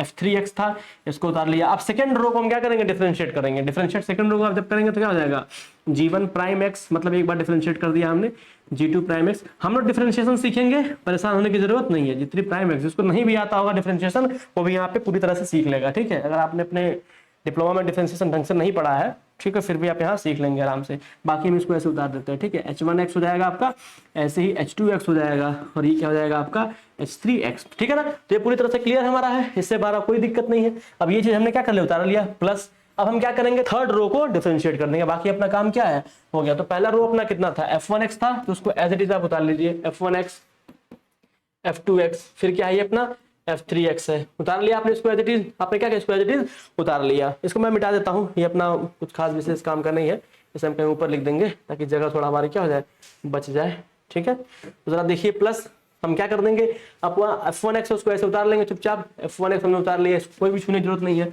फिर अपना ये f2x है, इसको भी हमने उतार लिया, ठीक है। ऐसे अपना ये f3x है, इसको भी हमने क्या कर लिया, ऐसे उतार लिया। अब हमने f के बाद g था अपना ना, हाँ, जी फंक्शन था, g1x हो गया, g2x हो गया, ठीक है, और g3। अलग अलग हम फंक्शंस को भी पढ़ेंगे, कितने तरह के फंक्शन होते हैं, जैसे ग्रेटेस्ट इंटीजर हो गया, मॉडुलस फंक्शन हो गया, डबल मॉड, ट्रिपल मॉड, ठीक है, और अलग अलग उनका ग्राफ वगैरह भी हम देखेंगे, ठीक है। तो सारी चीजें हम सीखेंगे धीरे धीरे। ये देखिए h1 प्राइम x हो गया, ये कितना हो जाएगा, h2 प्राइम x हो गया, और ये क्या हो गया आपका h3 प्राइम ऑफ x, ठीक है। तो इस तरह से हम इस चीज को देख पा रहे हैं, हमने डिफरेंशिएशन कर लिया है। तो बेसिकली आपको कुछ नहीं करना है, सबसे पहले आपको पहले रो को डिफरेंशिएट करना है, बाकी दो रो ऐसे उतार लेना है, फिर प्लस का साइन लगाना है, दूसरे रो को डिफरेंशिएट करना है, पहला और तीसरा रो ऐसे उतार लेना है।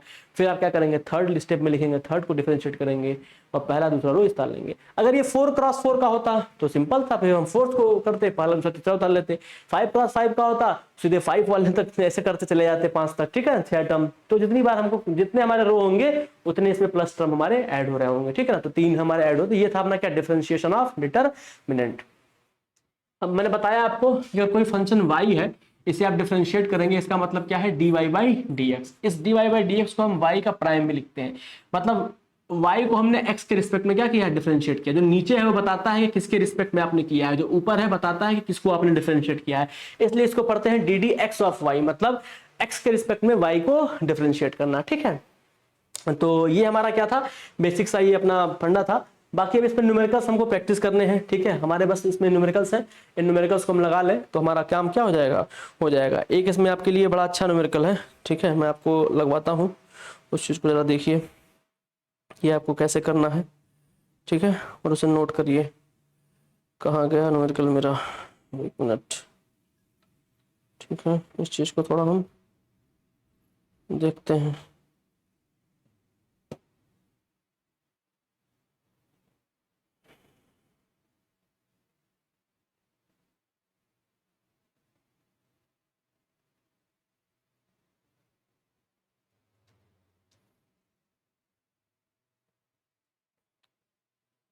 देखिए मिल गया न्यूमेरिकल हमको, ठीक है ना, ax4 plus B x cube. चलिए न्यूमेरिकल देखते हैं इसका हम क्या है।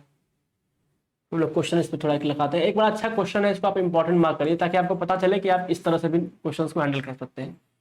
ax4 plus B x cube plus x और B x cube plus C x square plus C x square plus D x plus E equal to zero, equal to zero है, ठीक है। साथ ही साथ आपको एक और कंडीशन दे रखा है, डिटर्मिनेंट आपके लिए बनाकर दे रखा है, ठीक है। आपको एक डिटर्मिनेंट भी बनाकर दे रखा है, ठीक है। एक डिटर्मिनेंट बनाकर दे रखा है 2x x plus 1 x minus 1,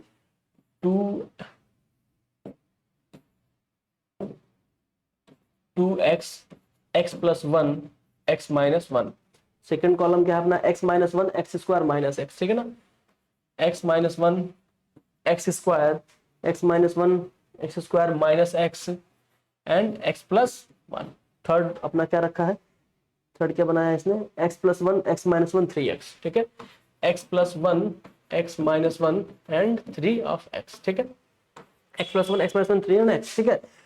मतलब कहने का मतलब है ये जो अपना डिटर्मिनेंट है, इस चीज को आप थोड़ा ध्यान से देखिएगा, इस क्वेश्चन को थोड़ा आप ध्यान से देखिए। क्वेश्चन कैसे पूछेगा आपसे, ये क्वेश्चन ऐसे दिया होगा कि इफ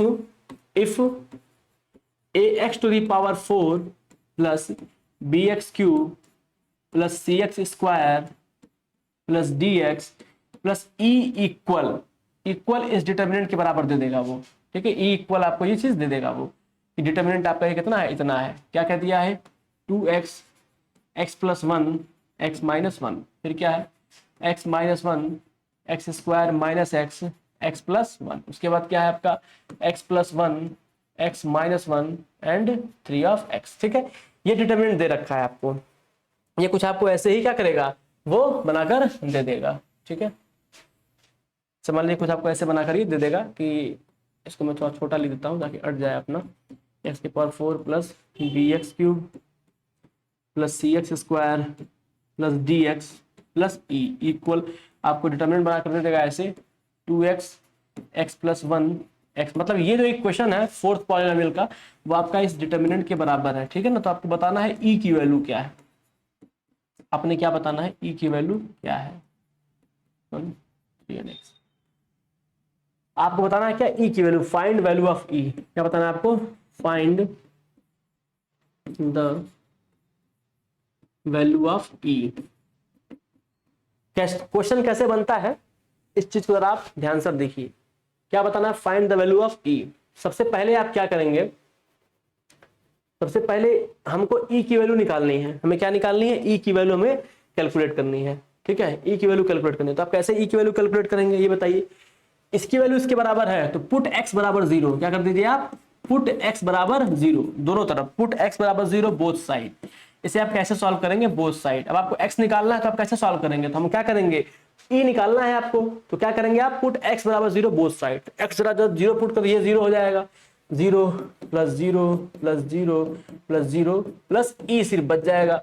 इधर आप जब x 0 करेंगे कितना मिलेगा, 0 1 माइनस 1 माइनस 1 0 1, इधर आपको क्या मिल जाएगा, 1 माइनस 1 एंड 0।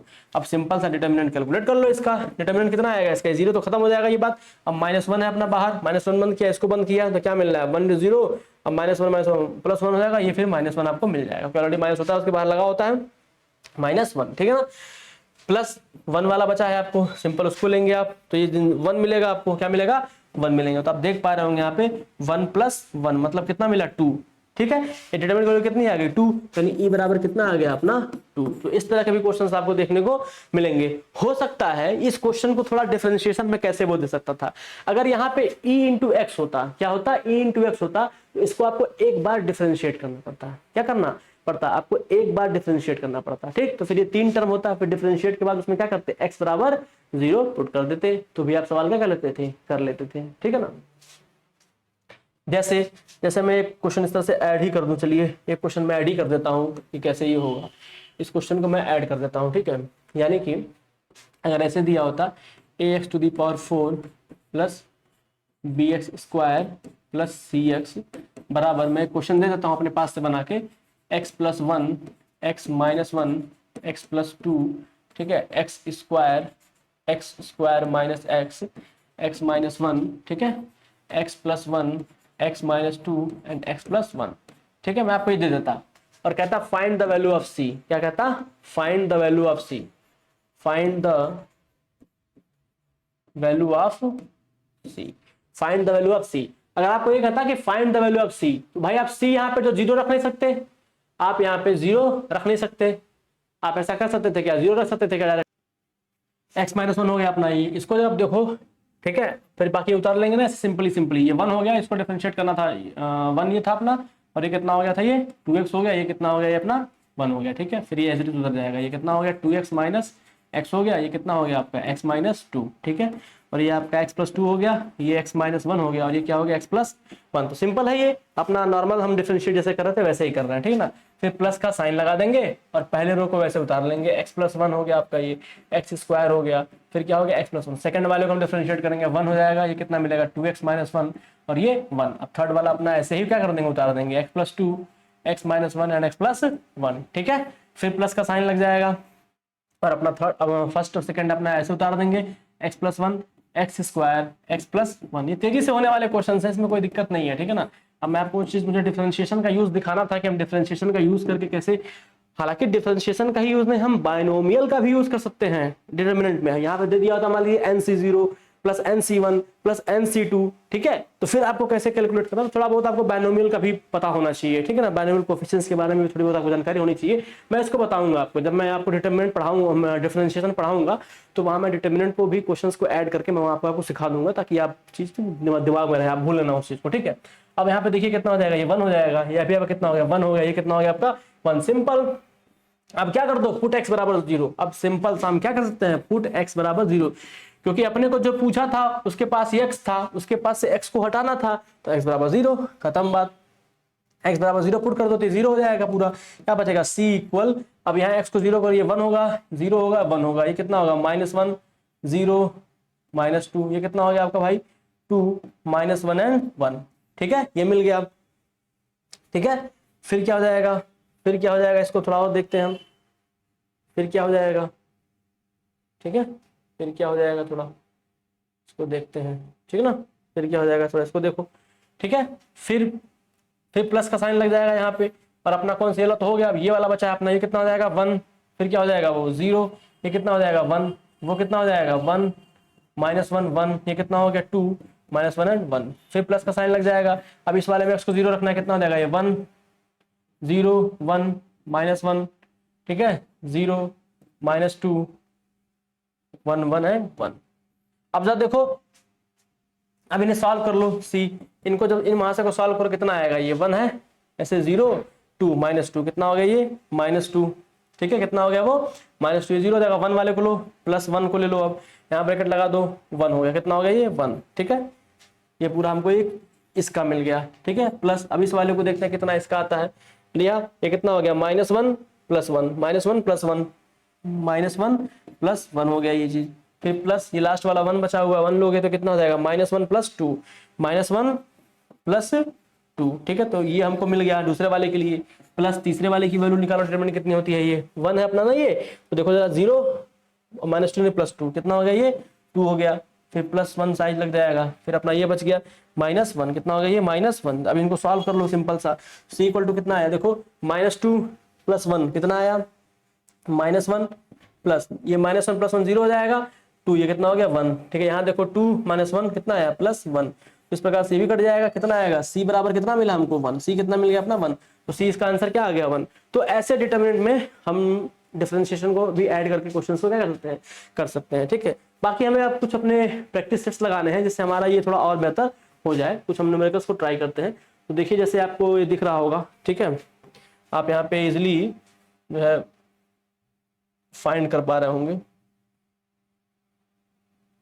ठीक है।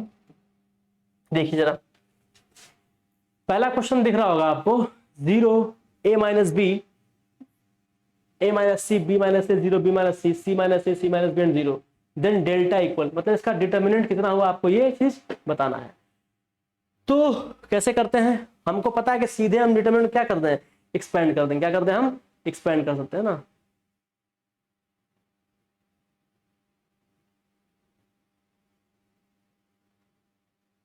ठीक है।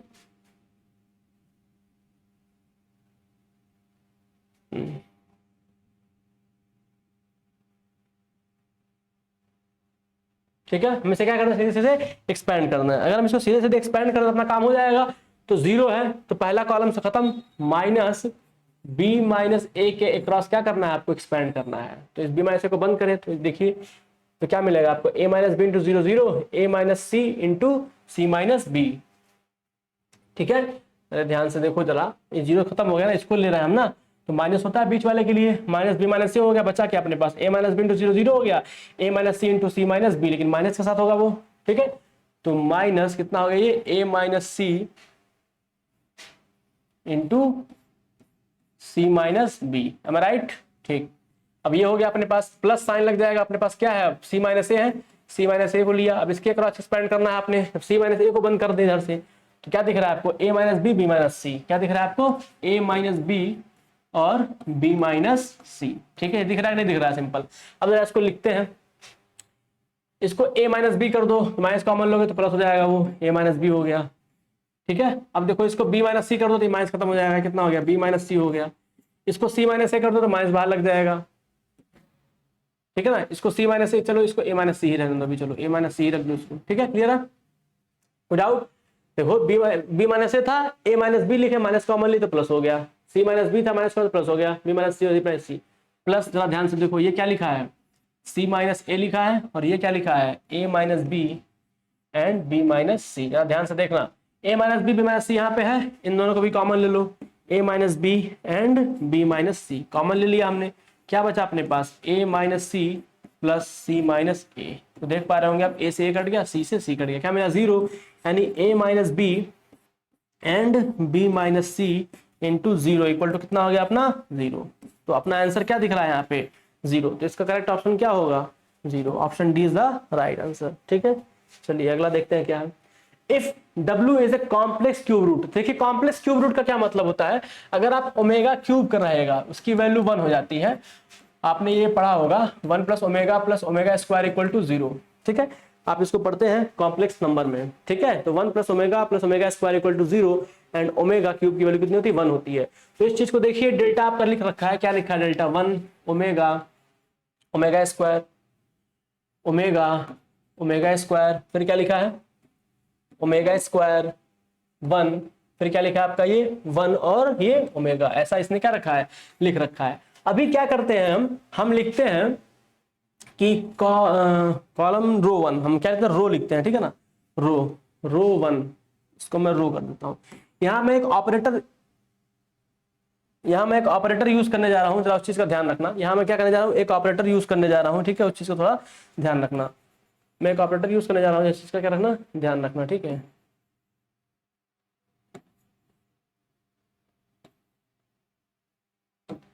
इस क्वेश्चन में हमको पता है ना कि ये ओमेगा क्यूब कितना होता है 1 होता है। ठीक है, और 1 प्लस ओमेगा स्क्वायर कितना होता है 1। तो थोड़ा इस चीज को ध्यान से देखिए, फिर से ये क्या लिखा था 1 ओमेगा स्क्वायर, फिर क्या था आपका ये ओमेगा स्क्वायर 1, फिर क्या आपका omega square 1 into omega square 1 और ओमेगा। यहाँ मैं एक ऑपरेटर यूज करने जा रहा हूँ कि implies row 1 equal to R1 plus R2 plus R3। मतलब रो 1 में क्या करिए आप, R1 plus R2 plus R3 को ऐड करके लिख दीजिए। तो अगर आप लिखते हैं तो क्या मिलेगा आपको, 1 plus omega square omega square plus 1 and omega square plus 1 plus omega. ठीक है, अब आप बाकी चीजें आप इसे उतार लीजिए, omega square and 1 omega square 1 and omega. तो आप देख पा रहे हैं इसकी वैल्यू क्या होती है 0। तो आप अगर लिखें 0 एंड 0, फिर ये क्या हो जाएगा अपना omega and omega square 1 and 1 into omega. आपको ये पता है कि आपको डिटरमिनेंट की प्रॉपर्टी पता है, आपको डिटरमिनेंट की प्रॉपर्टी क्या है पता है, आपको डिटरमिनेंट की प्रॉपर्टी पता है कि अगर कोई रो या कोई कॉलम 0 हो जाता है तो उसकी वैल्यू क्या मिलती है 0, ये बताया गया है। ठीक है, इसका आंसर क्या हो जाएगा, ऑप्शन नंबर बी। ठीक है, option number B is right answer. अब क्वेश्चन नंबर 3 को देखिए, आप लिखा हुआ है द वैल्यू ऑफ इतने की वैल्यू आपने बतानी है। तो हम इसका क्या कर लेते हैं, अच्छा आपको ये पता है ना determinant of A equal to determinant of A transpose. ठीक है, तो ये क्वेश्चन ऐसे लिखा है तो इसका ए ट्रांसपोज कर ले तो कोई दिक्कत ही नहीं होगा। मैं इसलिए कर रहा हूँ ताकि एडिशन में सब्ट्रैक्शन में आपको ऑपरेटर लगाने में आसानी होता है, और कोई बात नहीं है। 1b आप चाहें तो उसको वैसे भी कर सकते हैं, c plus a 1c and a plus b. ठीक है, अब आप क्या करेंगे, column 1 implies that column 1 minus column 2 and column 2 implies that column 2 minus column 3, क्योंकि हमें पता है कि डिटरमिनेंट में हम जितना जीरो बनाएंगे हमारे लिए उतना ही क्या है, अच्छा है। हम जितना जीरो बना पाएंगे हमारे लिए क्या है, वो उतना ही अच्छा है। ठीक है, देखो जरा यहाँ से सब्ट्रैक्ट करो, कितना हो जाएगा ये 0, a माइनस बी कितना हो गया, a माइनस बी, ये कितना हो गया b प्लस सी माइनस सी प्लस ए, यानी कितना हो गया ये b माइनस ए। ठीक है, फिर आपका ये भी दे देगा 0 दे देगा, फिर मिलेगा आपको b minus C and a गायब हो जाएगा, c माइनस बी। अब ये फिर कितना हो जाएगा 1 c and a plus b, क्योंकि आपने थर्ड कॉलम के लिए कोई भी ऑपरेटर यूज नहीं किया है। अब ये 0 है, 0 है, तो इसके अलावा हमको एक्सपेंड करने को आवश्यकता ही नहीं है। सिंपल हम a माइनस बी यहाँ पे चलो कॉमन ले लेते हैं, a माइनस बी यहाँ कॉमन ले लिया, कहाँ से, फ्रॉम r1, फ्रॉम C1 से निकाल लिया। ठीक है, कॉमन निकाल लिया, और क्या कर लिया, C2 से हमने क्या कॉमन निकाल लिया, b माइनस सी। तो क्या बच रहा है अपने पास, देखिए 0 1 and minus 1, 0 1 and minus 1, 1 c a plus b, 1 c and a plus b. ठीक है, अब इसे आप सॉल्व करेंगे तो 1 है सिर्फ अपना, तो ये 1 और माइनस 1 कितना हो जाएगा, ये माइनस 1 हो जाएगा, माइनस 1 और ये माइनस प्लस और ये प्लस हो जाएगा प्लस 1। तो इस प्रकार ये भी क्या मिल रहा है आपको 0, ऑप्शन नंबर क्या हो जाएगा डी। ठीक है, सिंपल आंसर है ये। अब जरा देखो क्वेश्चन नंबर 4, देखो क्या लिख रहा है कि b minus C, C minus A minus B है। जरा ध्यान से देखो, अगर हम इसमें हम क्या कर दें, कॉलम 1 इंप्लाइज दैट कॉलम,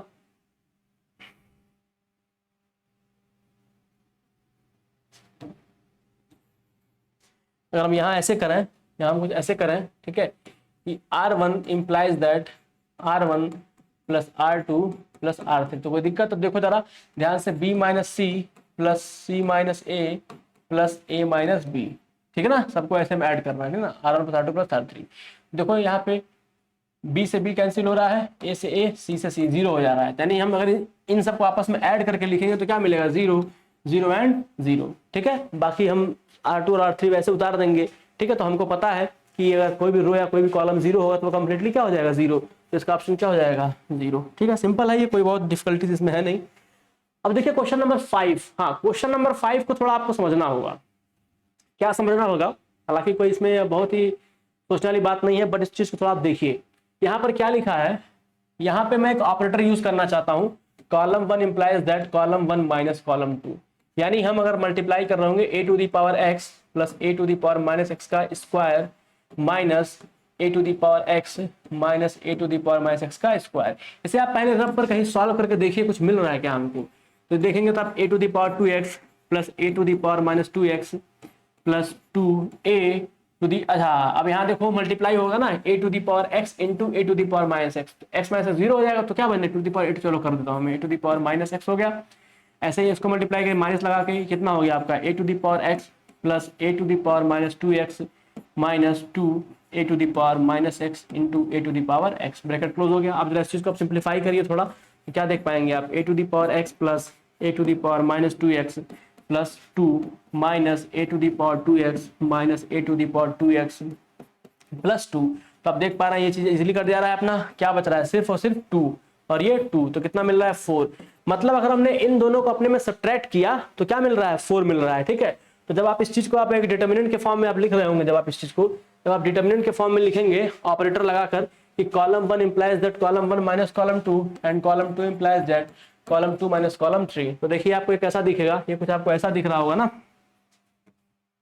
ये कुछ आपको ऐसा दिख रहा होगा, कैसा दिख रहा होगा, देखिए ये कुछ ऐसा आपको दिख रहा होगा।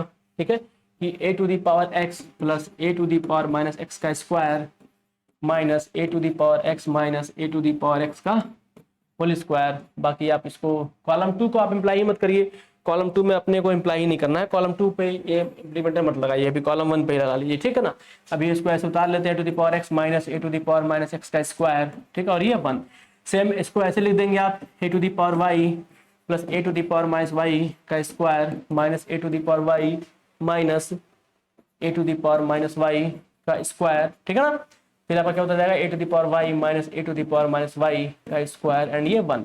एज इट इज आप इसकी अगर बात करते हैं तो a to the power z plus a to the power z का square minus a to the power z minus a to the power minus, आपको इतना लिखने की जरूरत ही नहीं है, अगर आप प्रैक्टिस करेंगे तो आपको इतनी जरूरत ही नहीं पड़ेगी। अभी आप देखिए कैसे z minus a to the power minus z का स्क्वायर इंटू 1, ये तो हमारा एक यही चीज था ऑपरेटर लगाने के बाद से।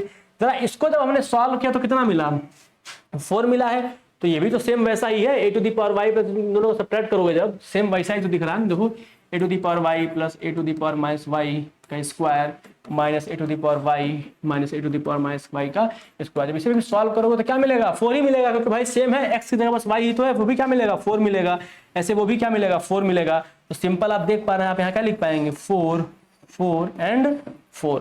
बाकी यहाँ पे जो सेकंड कॉलम है आपका वो क्या है, A to the power x minus A to the power minus x का square B to the power x minus B to the power y minus B to the power minus y का square. फिर क्या है ये ए ही है, वो B नहीं है। A to the power x minus A to the power minus x का स्क्वायर 1, ठीक है, A to the power y minus A to the power minus y the power square 1, A to the power z minus A to the power minus z का square into 1। अब जरा यहाँ से 4 common ले लो, ठीक है, कॉलम 1 से क्या निकाल लो 4 कॉमन, 4 क्या ले लो कॉमन। तो तुम 4 कॉमन लो तो क्या मिलेगा 1 1 एंड 1। अपना ये वाला रो यहाँ पे ऐसे लिख देना, ये वाला जो चीज लिखा हुआ है ये जो डब्बे में है, इस डब्बे के अंदर जो डब्बा लिख देना, बाकी देखो 1 1 1। और डिटरमिनेंट की प्रॉपर्टी क्या है कि अगर कोई 2 रो या 2 कॉलम आपस में बराबर हो जाता है उसकी वैल्यू क्या होती है 0। ऑप्शन क्या होगा, सी इज द राइट आंसर। ठीक है, क्लियर है, कोई डाउट नहीं होना चाहिए इसमें, नॉर्मल सा सोल्यूशन है इसका। अब देखो द वैल्यू ऑफ इतने की वैल्यू क्या होगी, चलो इसको चेक करते हैं। इसको सिंपली ऐसे लिख लेते हैं 1a and a square 1b and b square. मैं ट्रांसपोज कर दे रहा हूँ, कोई फर्क नहीं है, क्योंकि हमको पता है कि determinant of a equal to determinant of a का ट्रांसपोज, दोनों सेम होता है, तो वैल्यू पर कोई डिफेक्ट नहीं आएगा अपना। ठीक है ना, 1c एंड c स्क्वायर। अब हम क्या अप्लाई करते हैं, column 1 implies that column 1 minus column 2 and column 2 implies that column 2 minus column 3। ठीक है, सिंपली आप सब्ट्रैक्ट करें 0 0 एंड ये 1 मिल जाएगा, आपको क्या मिलेगा a माइनस बी। ये देखिए आपको मिलेगा a square minus b square, तो आइडेंटिटी होती है a square minus b square की आइडेंटिटी क्या होती है, एक ब्रैकेट में a प्लस बी एंड एक ब्रैकेट में a माइनस बी। ये a square minus b square को आप क्या लिख सकते हैं, एक ब्रैकेट में a माइनस बी एंड एक ब्रैकेट में a प्लस बी। ठीक है, तो सेम हम यहाँ पे वही चीज लिख देंगे, यहाँ क्या हो जाएगा आपका a minus b 1 bracket and a plus b in 1 bracket as it is. यहाँ पे आप लिख पाएंगे, ठीक है ना, ये कितना हो जाएगा दोस्त, हाँ b माइनस सी कितना हो जाएगा, ये b minus C and b minus C एक ब्रैकेट में और b प्लस सी एक ब्रैकेट में। ठीक है, सेम ऐसे आपको होता जाएगा c एंड c का स्क्वायर। अपना डिटरमिनेंट ये कंप्लीटली यहाँ पे दिख रहा है। फिर थोड़ा इसको आप सॉल्व करेंगे तो क्या लिखेंगे, कॉलम 1 से आप क्या कॉमन ले रहे हैं a minus B and column 2 से आप कॉमन ले लीजिए b माइनस सी। तो फिर जो आपका डिटरमिनेंट फॉर्म होगा वो कुछ कैसा फॉर्म होगा, वैसा फॉर्म होगा 0 1 a प्लस बी। फिर यहाँ मिलेगा आपको 0 1 b माइनस बी प्लस सी। फिर आपको मिलेगा यहाँ 1 c एंड c का स्क्वायर। ठीक है, अब आपको 1 के अलावा एक्सपेंड करना है और ये a minus B B minus C बाहर रहेगा, भाई कॉमन ले लिया आपने, a माइनस बी और b माइनस सी बाहर रहेगा क्योंकि आपने कॉमन ले लिया है। फिर आप देख पाएंगे इसको एक्सपेंड कर दीजिए अब simply, a minus B and b minus C ये हो गया आपका। एक्सपेंड जब आप करेंगे तो क्या मिलेगा, b plus C minus a plus b, b plus C minus a plus b and a minus b. अब b से b कैंसिल हो गया, c माइनस a रह गया, तो आप यहाँ देख पाएंगे क्या मिल रहा है, a माइनस बी एक ब्रैकेट b माइनस सी एक bracket and c minus A in other bracket. ठीक है, तो इस प्रकार से अपना ऑप्शन नंबर 1 क्या है, राइट है, a minus B B minus C minus A. ठीक है, आप ये चीज सिंपली कर पा रहे हैं। ठीक है, अगला देखिए question number 7, the value of इतने की वैल्यू आपको बतानी है। जरा यहाँ देखो लिखा है साइन एल्फा प्लस डेल्टा। अगर मैं यहाँ बना लूँ किस तरह से साइन एल्फा प्लस डेल्टा तो काम हो जाएगा ना। इसके पास साइन एल्फा प्लस डेल्टा क्या होता है जरा मुझे बताओ, साइन एल्फा प्लस डेल्टा अगर तुम लिखो यहाँ पे तो क्या मिलेगा तुमको, ये sine alpha cos delta plus cos alpha and sine delta. तो देखो साइन एल्फा तो है इसके पास, क्या कमी है कॉस डेल्टा की, तो क्या लिख दो यहाँ पे, column 1 multiplied by cos delta. Column 1 में तुम कॉस डेल्टा से मल्टीप्लाई कर दो, ठीक है, प्लस कॉलम 2 में किसकी कमी है, कॉलम 2 में तो कॉस एल्फा तो है ही, कॉस बीटा तो है ही, कॉस गामा मिलेगा ही मिलेगा, साइन डेल्टा की मल्टीप्लाई कर दो, साइन डेल्टा, और दोनों क्या कर दो आपस में ऐड कर दो। तो जरा देखोगे तो तुम्हें क्या मिलेगा, ये कुछ ऐसा मिलेगा, sine alpha cos delta plus sine delta cos alpha. ठीक इसी प्रकार आपको मिलेगा sign beta cos delta plus sine delta cos beta. फिर ऐसे आप आ जाएंगे साइन गामा, ठीक है, cos delta plus sine delta cos gamma. बाकी आप ऐसे उतार लीजिए, ये भी कितना हो जाएगा कॉस डेल्टा कॉस अल्फा। ये क्या हो जाएगा आपका, ये क्या हो जाएगा आपका सिंपल, वही चीज हमने लिख लिया ना यहाँ पे मल्टीप्लाई करके, ये सिंपल ऐसे उतर जाएगा। ये क्या है कॉस अल्फा, ये क्या हो गया कॉस बीटा, और ये क्या हो गया कॉस गामा। बाकी आप ऐसे उतार लीजिए, क्या है साइन अल्फा प्लस डेल्टा, ठीक है, फिर क्या है साइन बीटा प्लस डेल्टा, फिर क्या है साइन गामा प्लस डेल्टा। ध्यान से देखो ये चीज क्या है साइन अल्फा प्लस डेल्टा, इसको आपने लिख लिया क्या साइन अल्फा प्लस डेल्टा, इसको आपने लिख लिया साइन बीटा प्लस डेल्टा, इसको आपने लिख लिया साइन गामा प्लस डेल्टा। फिर आपने यहाँ पे लिख लिया cos alpha cos beta and cos gamma. फिर आपने यहाँ पे लिख लिया क्या sine alpha plus delta sign beta plus delta. फिर आपने यहाँ लिख लिया साइन गामा प्लस डेल्टा। ठीक है, इसे लिख लिया आपने। अब जरा सिंपल देखो इस चीज को, ये कंप्लीट हो गया अपना। अभी क्या है कि यहाँ से देख पा रहे हैं हम कॉलम 1 से इसको कॉमन ले लें। ठीक है, हम क्या ऑपरेटर लगा लें कॉमन कॉलम 1 से, क्योंकि जरूरत नहीं है वो करने की, हमको यहीं पे दिख रहा है कि हमको पता है ना डिटरमिनेंट में कोई दो रो या दो कॉलम आपस में बराबर है, उसकी वैल्यू क्या होती है 0। इसकी वैल्यू क्या हो जाएगी, इसकी वैल्यू क्या हो जाएगी सिंपल वैल्यू 0 हो जाएगी। ऑप्शन कौन सा अपना करेक्ट लग रहा है, option A is the right answer. ठीक है, from next question the value, इतने की वैल्यू आपको कहेगा नहीं कैलकुलेट करनी है। ठीक है, तो इस कैलकुलेट करते हैं। चलिए ये कितना दे रखा है ए स्क्वायर, चलिए जो भी दे रखा है हम इसको डायरेक्ट कर लेते हैं, क्वेश्चन तो अपने पास लिखा हुआ है। कॉलम 1 में से ए कॉमन ले लो, कॉलम बी में कॉलम 2 में से बी, कॉलम 2 में से सी कॉमन ले लो। ठीक है, यहाँ पे लगा लो कॉलम 1 से क्या कॉमन लेने पर ए, ठीक है, कॉलम 2 से क्या कॉमन लेना चाहिए बी, एंड कॉलम 3 से क्या कॉमन ले रहे हैं हम सी। तो जरा निकालते ए बी सी, चूंकि बाहर निकल जाएगा कॉमन लियो हो तो। बाकी क्या बचेगा इसके पास ए माइनस बी और ये सी, इसके पास क्या बचेगा बी नहीं हो ना, तो माइनस ए बी एंड सी। यहाँ से तुमने कॉमन लिया है सी कॉमन लियो तो क्या बच जाएगा minus A minus B and minus C. ठीक है, सिंपल सा हो गया ये। अब ये आपका क्या हो गया ए बी सी। अब जरा देखो, अब जरा देखो, अब जरा देखो तुम्हें क्या करना है, मन करे तो सीधे मल्टीप्लाई कर दो, चाहे इसमें कुछ तुम सॉल्व तुम सीधे एक्सपेंड कर लो। ठीक है, तो ए हो गया अपना, ये ए कलॉन्ग करोगे कितना हो जाएगा minus b c plus b c, खत्म बात। माइनस है तो प्लस ए हो जाएगा ये। ठीक है, इसके अलॉन्ग लोगे तो कितना हो जाएगा b c plus b c, कितना हो गया ये b c plus b c, खत्म बात। ठीक है ना, माइनस ए बचा है उसके अलॉन्ग ले लो, कितना हो जाएगा माइनस बी सी, कितना हो गया ये माइनस बी सी। ठीक है, अब जरा ध्यान दो ए बी सी बाहर अपना है ही, बाहर रहने दो इसको। इसको सॉल्व किया बी सी से बी सी कैंसिल, खत्म हो गया 2 बी सी, अरे कितना हो गया 2 ए बी सी। ठीक है, माइनस माइनस प्लस हो जाएगा प्लस 2 ए बी एंड सी, तो कितना हो गया 4 ए बी सी। तो आप देख पा रहे हैं 4 ए बी सी मिला, और इसके पहले क्या था ए बी सी था, तो 4 ए बी सी मल्टीप्लाई करोगे कितना हो जाएगा 4 A square B square and C square. तो क्या आंसर है 4 A square B square and C square. ठीक है, तो सिंपल है अपना, बस कैलकुलेशन करना है और इजीली अपना आंसर निकालना है। तो चलिए अगला देखते हैं। 9th क्वेश्चन करा कि x y z equal to इतना। देखो यहाँ पे हम डिटरमिनेंट को स्प्लिट कर देते हैं दो पार्ट में, हमको स्प्लिट पढ़ चुके हैं हम लोग ना, x square and x cube एक पास लिया, y square and y cube एक पास लिया। ठीक है, जेड स्क्वायर और जेड क्यूब को हमने क्या कर लिया एक पास ले लिया, प्लस का साइन लगाया। ठीक है, अपना ये कितना है भाई बचा रह गया एक्स स्क्वायर एंड 1 हो गया, फिर क्या हो गया ये वाई, क्या हो गया ये वाई स्क्वायर एंड 1 हो गया, जेड स्क्वायर एंड 1 हो गया। ठीक है, अब यहाँ से कॉल R1 से क्या कॉमन ले रहे हैं हम एक्स, R2 से क्या कॉमन ले रहे हैं हम वाई, और R3 में से इन क्या कॉमन ले रहे हैं जेड। सिंपल है कॉमन लेना, यहाँ क्या बचेगा एक्स कॉमन ले लियो, क्या कॉमन ले लियो एक्स, तुमने कॉमन ले लिया यहाँ पे एक्स क्या कर लिया है कॉमन ले, तो क्या बचेगा तुम्हारा यहाँ पे 1 बचेगा, यहाँ पे x बचेगा, यहाँ क्या बचेगा एक्स स्क्वायर बच जाएगा, यहाँ क्या बचेगा भाई 1, यहाँ पे एक्स वाई जेड रहेगा। देखो ये चीज़ थोड़ा रह जा रहा है।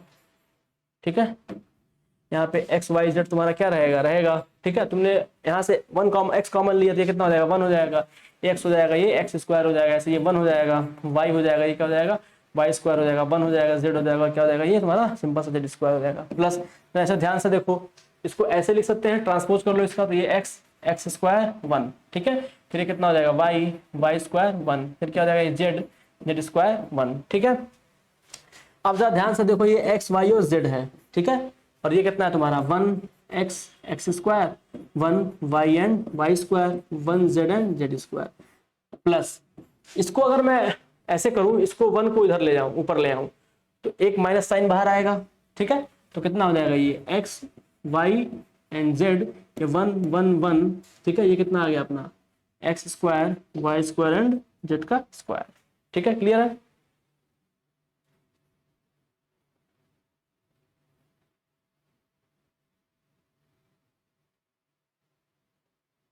एक्स वाई, ये कुछ मिस्टेक हो गया क्या? एक्स वाई जेड था ये x x square 1 y y square 1, ठीक है ना। तो ये क्या हो गया एक्स वाई एंड जेड, ठीक है। 1 x x square, 1 x x square, ये कितना था? ये 1 x x square, 1 y and y square, ठीक है। 1 जेड एंड जेड स्क्वायर, ठीक है। प्लस ये एक्स था, ऐसे था, हमने ऐसे कर लिया, x x square 1 y y square 1, ठीक है ना। ठीक है, चलो जरा ध्यान से देखो इस चीज को, इस चीज को थोड़ा तुम ध्यान से देखना, ठीक है। इसी थोड़ा तुम ध्यान से देखना। अभी क्या है, चलो इसको ठीक है, इतना कर लिया हमने अभी, ठीक है। अब जरा इस चीज को थोड़ा और ध्यान से देखो। इस चीज को मैं ऐसे लिखता हूँ एक्स वाई एंड जेड, ठीक है। अब इसको भी ट्रांसपोज के फॉर्म में मैं लिख ले रहा हूँ 1 एक्स एंड एक्स स्क्वायर, ये 1 वाई एंड वाई स्क्वायर, ये 1 जेड एंड जेड का स्क्वायर। प्लस साइन था, ऊपर माइनस लगा रखा था, एक माइनस एक्स्ट्रा है ही। अब हमने क्या किया ना, इन महाशय को, इनको R1 को हमने क्या कर दिया R2 में, और R2 को R1 पे करने हम जा रहे हैं, ठीक है। तो एक माइनस और आएगा तो क्या हो जाएगा, प्लस हो जाएगा। तो यहाँ पे क्या मिलेगा हमको 1 1 and 1 x y z x square y square और जेड का स्क्वायर। तो देख पा रहे हो ये दोनों डिटर्मिनेंट क्या है, सेम है। तो यहाँ पे तुमको 1 1 1 x y z x square y square z square तुम कॉमन ले लोगे, तो क्या मिलेगा इसके पास एक्स वाई जेड प्लस 1। तो देखो एक्स वाई जेड की वैल्यू कितना दे रखा है -1, तो -1 और +1 कितना हो जाएगा मिलके 0, तो इसकी वैल्यू कितनी हो जाएगी 0, ठीक है। सिंपल है, सिंपल सा लॉजिक है, कुछ नहीं इसमें अप्लाई करना है, ठीक है। तो सब क्वेश्चन देखो, a x1 y1 b x2 y2 c x2 ये वर्टिसेस ऑफ इक्विलेटरल ट्रायंगल। तो एक अपना इक्विलेटरल ट्रायंगल बना लेते हैं। x1 y1 है, ये कितना है x2 y2 है, ये कितना है x3 y3 है। इसका एरिया कितना होता है इक्विलेटरल ट्रायंगल का, एरिया कितना होता है, देखो एरिया कितना होता है डिटरमिनेंट में 1/2 x1 y1 1 x2 y2 1 x3 y3 और 1। एरिया का ये फार्मूला होता है डिटरमिनेंट में, एरिया ऑफ ट्रायंगल।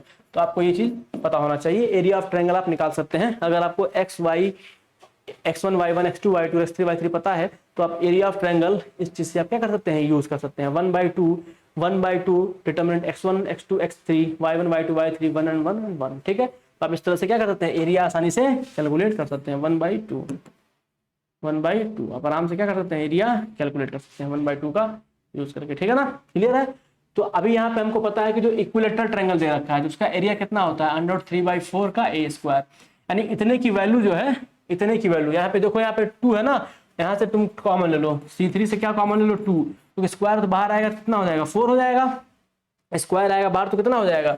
C3 से तुम क्या कॉमन ले रहे हो, C3 से तुम 2 कॉमन लो तो 4 बाहर आ जाएगा, 4 बाहर हो गया। बाकी वो कैसा दिख रहा है, ऐसा दिख रहा है ना, x1 y1 1 x2 y2 1 x3 y3 1। ये सिंपल तुमको ऐसा दिख रहा है, दिख रहा नहीं दिख रहा है, x2 y2 1 x3 y3 1, ये दिख रहा है नहीं दिख रहा है, इसका स्क्वायर ये ऐसा दिख रहा है। अब देखो ये चीज क्या है, इक्विलेटरल ट्रायंगल है ना, इसका एरिया कितना होता है हमको पता है, इक्विलेटरल ट्रायंगल का एरिया कितना, √3/4 का √3/4 a स्क्वायर, हमको पता है √3/4 a स्क्वायर उसका एरिया होता है। तो 4 ये हो गया, अब बाहर कितना हो जाएगा √3/4 a का स्क्वायर का क्या हो जाएगा तुम्हारा ये स्क्वायर, √3/4 a का स्क्वायर का ये क्या हो जाएगा स्क्वायर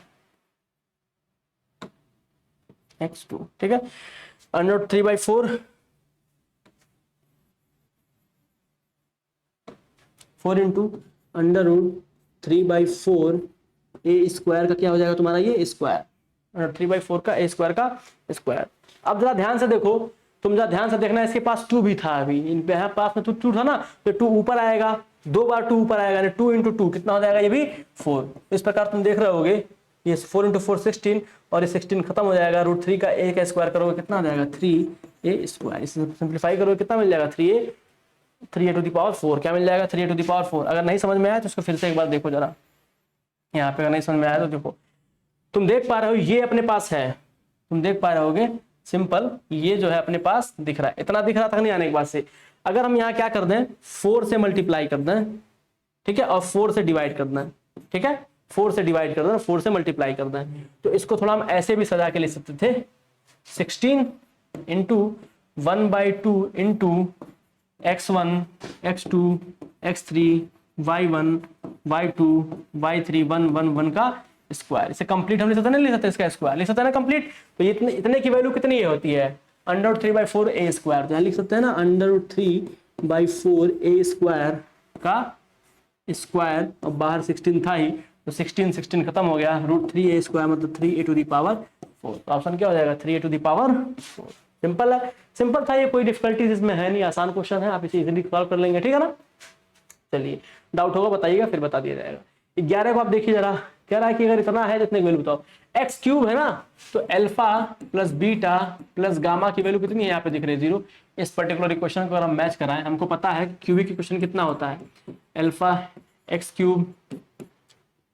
क्यूबी का क्वेश्चन क्या होता है जरा कोई बताए मुझे, क्यूबी का क्वेश्चन क्या होता है, क्या होता है x³ minus alpha plus beta plus gamma x², ठीक है, plus alpha beta plus beta gamma plus gamma alpha, ठीक है, x minus alpha beta and gamma, यही होता है, ठीक है। क्यूबिक क्वेश्चन जरा कंपेयर करो, x² का टर्म इसमें नहीं है, तो यानी x² का कोफिशिएंट क्या है यहाँ पे 0 इस पर्टिकुलर के लिए, यानी alpha plus beta plus gamma equal to क्या हो जाएगा 0। और ध्यान दो अगर हम R1 में क्या कर दें, इस ऑपरेटर लगा दें कि R1 operator R1 plus R2 plus R3, तुम देखोगे ऊपर क्या मिलेगा हमको alpha plus beta plus gamma, फिर alpha plus beta plus gamma, फिर मिलेगा alpha plus beta plus gamma, नीचे क्या है यहाँ पे बीटा है, फिर यहाँ क्या है गामा है, यहाँ क्या है आपका गामा है, और क्या है अल्फा है, इसके पास क्या है अल्फा और बीटा। ध्यान से देखिएगा ये टर्म क्या हो जा रहा है 0, ये टर्म क्या हो जा रहा है 0, ये भी टर्म क्या हो 0, 3 0 हो जा रहा है एक रो में या फिर एक कॉलम में, तो उसकी वैल्यू कितनी मिलती है 0, ठीक है। तो इसमें कहीं 0 दिया है नहीं, ऑप्शन क्या होगा none of these, none of these, ठीक है, कोई जरूरी नहीं ऑप्शन दिया हो, नन ऑफ दीज भी इसमें हो सकता है।